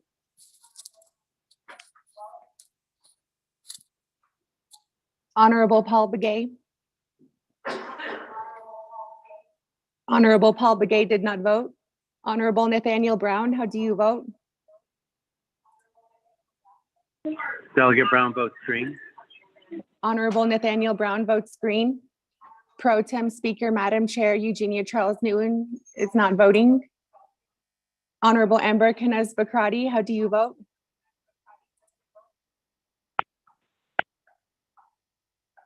Honorable Amber Khanez Bakrati. Honorable Amber Khanez Bakrati did not vote. Honorable Speaker Seth Damon, how do you vote?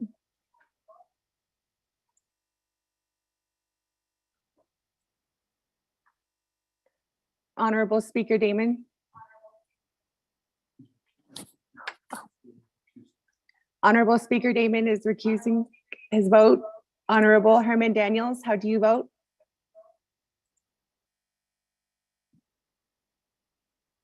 Honorable Herman Daniels. Honorable Herman Daniels did not vote. Honorable Mark Freeland, how do you vote?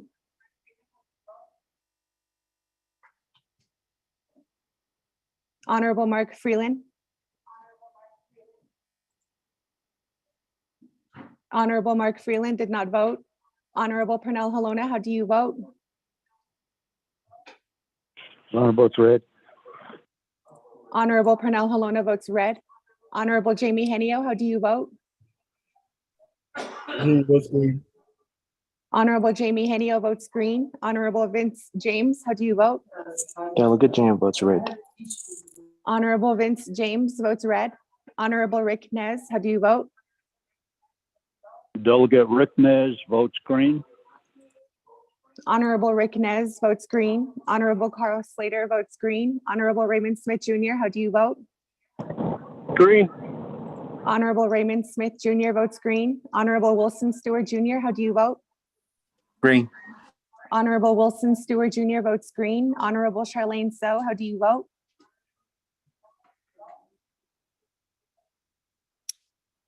Honorable Charlene So. Honorable Charlene So did not vote. Honorable Daniel So, how do you vote? I vote green. Honorable Daniel So votes green. Honorable Eugene So, how do you vote? Honorable Eugene So. What is your go? Honorable Eugene So votes green. Honorable Otto So votes red. Honorable Thomas Walker Jr., how do you vote? Honorable Thomas Walker Jr. I vote green. Honorable Thomas Walker Jr. votes green. Honorable Edison Juanica, how do you vote? Honorable Edison Juanica votes red. Honorable Edmund Yazdi, how do you vote? Green. Honorable Edmund Yazdi votes red. Honorable Jimmy Yellowhair, how do you vote? Green. Staff. Excuse me, Honorable Edmund Yazdi votes green.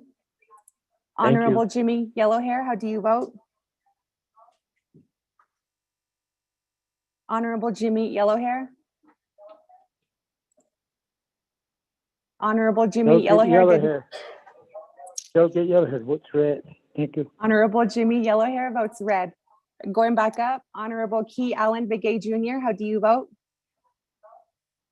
Had it on mute earlier, but Kayla votes red, please. Honorable Key Allen Begay Jr. votes red. Honorable Paul Begay, how do you vote?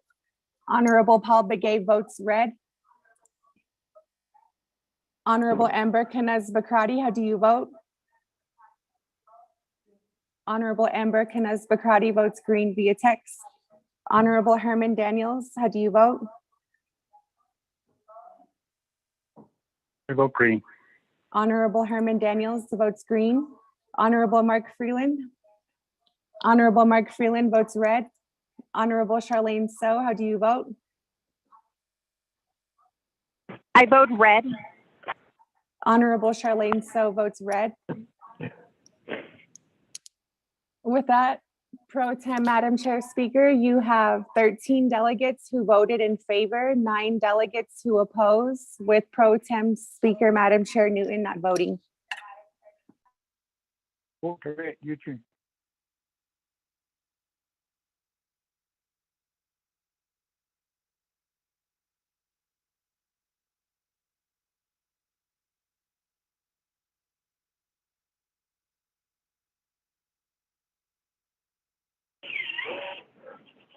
Point of order. I'm sorry. Point of order called by Delegate Raymond Smith. But before I recognize that point of order, Delegate Eugene So spoke, and we weren't able to hear what he said. Delegate Eugene So, can you tell us what you said?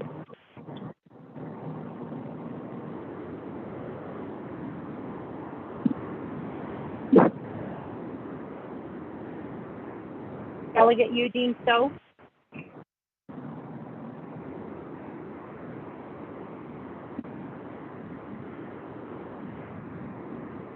Last and final call for Delegate Eugene So.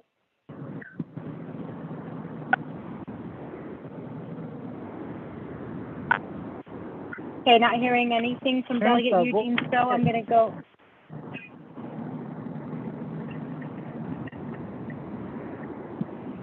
Delegate Eugene So, can you say that again? I'm changing.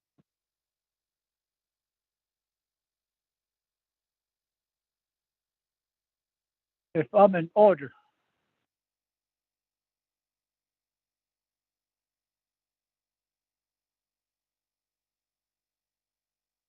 Delegate Eugene, so did you state that you want to change your vote? To red, yes. Okay, Liana, I believe that he stated that he wants to change his vote to red. Thank you, Madam Chair. Honorable Eugene So changes his vote to red.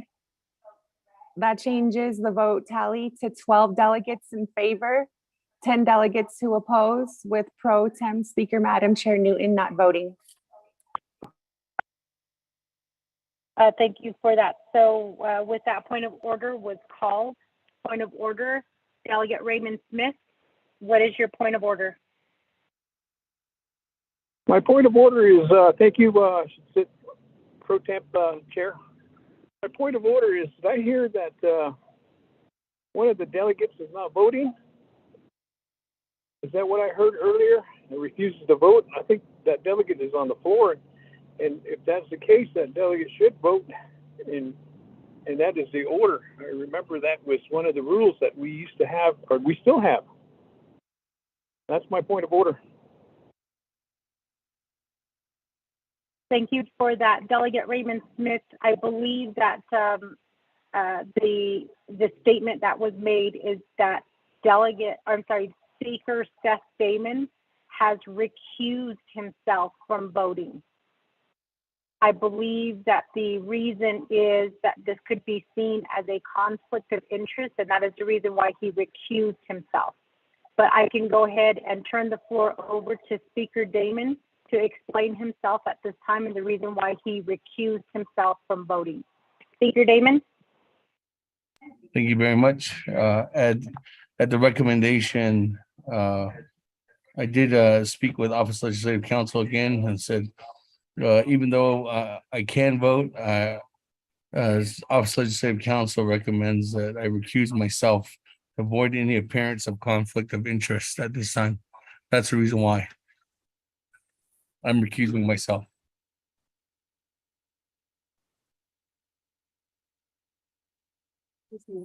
Okay, so with that, the explanation has been provided. So with a vote of... Point of order, this is Vice Chair Smith. Point of order, Vice Chair Raymond Smith, the floor is yours. Thank you again, for chairing the Naa'bik'iyati committee. Real quickly, I thought that's why we had put you in place for the pro temp chair, and that he would be voting. And if he's going to recuse himself, then I think he should remove himself from the floor in order to, because we're going to the council too. Are we going to be doing the same thing? That's why I'm asking these questions. Thank you.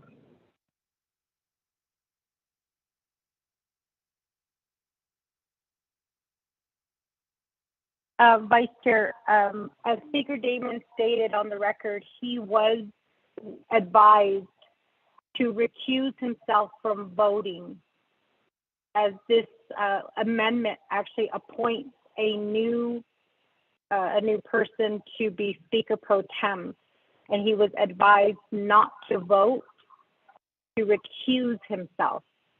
I think there is a difference. I'll go ahead and turn the floor over to Dana for an explanation. Dana, are you on the line? Thank you, Madam Chair. I am on the line. I did advise Speaker that he should consider recusing himself also from actually debating on the matter. That is his option, which he did choose to do. This is a unique situation where council and the committee, one speaker is Delegate So's agent. Also, council committee seem to need to ask speaker questions. Responding to questions is not debating. So have recommended to speaker that he recuse himself from voting or debated, but because he is there as an agent and also council has posed questions to him, he does not need to leave the chambers. He can stay. I hope that answered the question. Thank you, Madam Chair.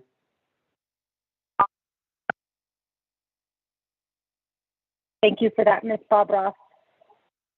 Colleagues, I was just informed that it is now 1:00 p.m.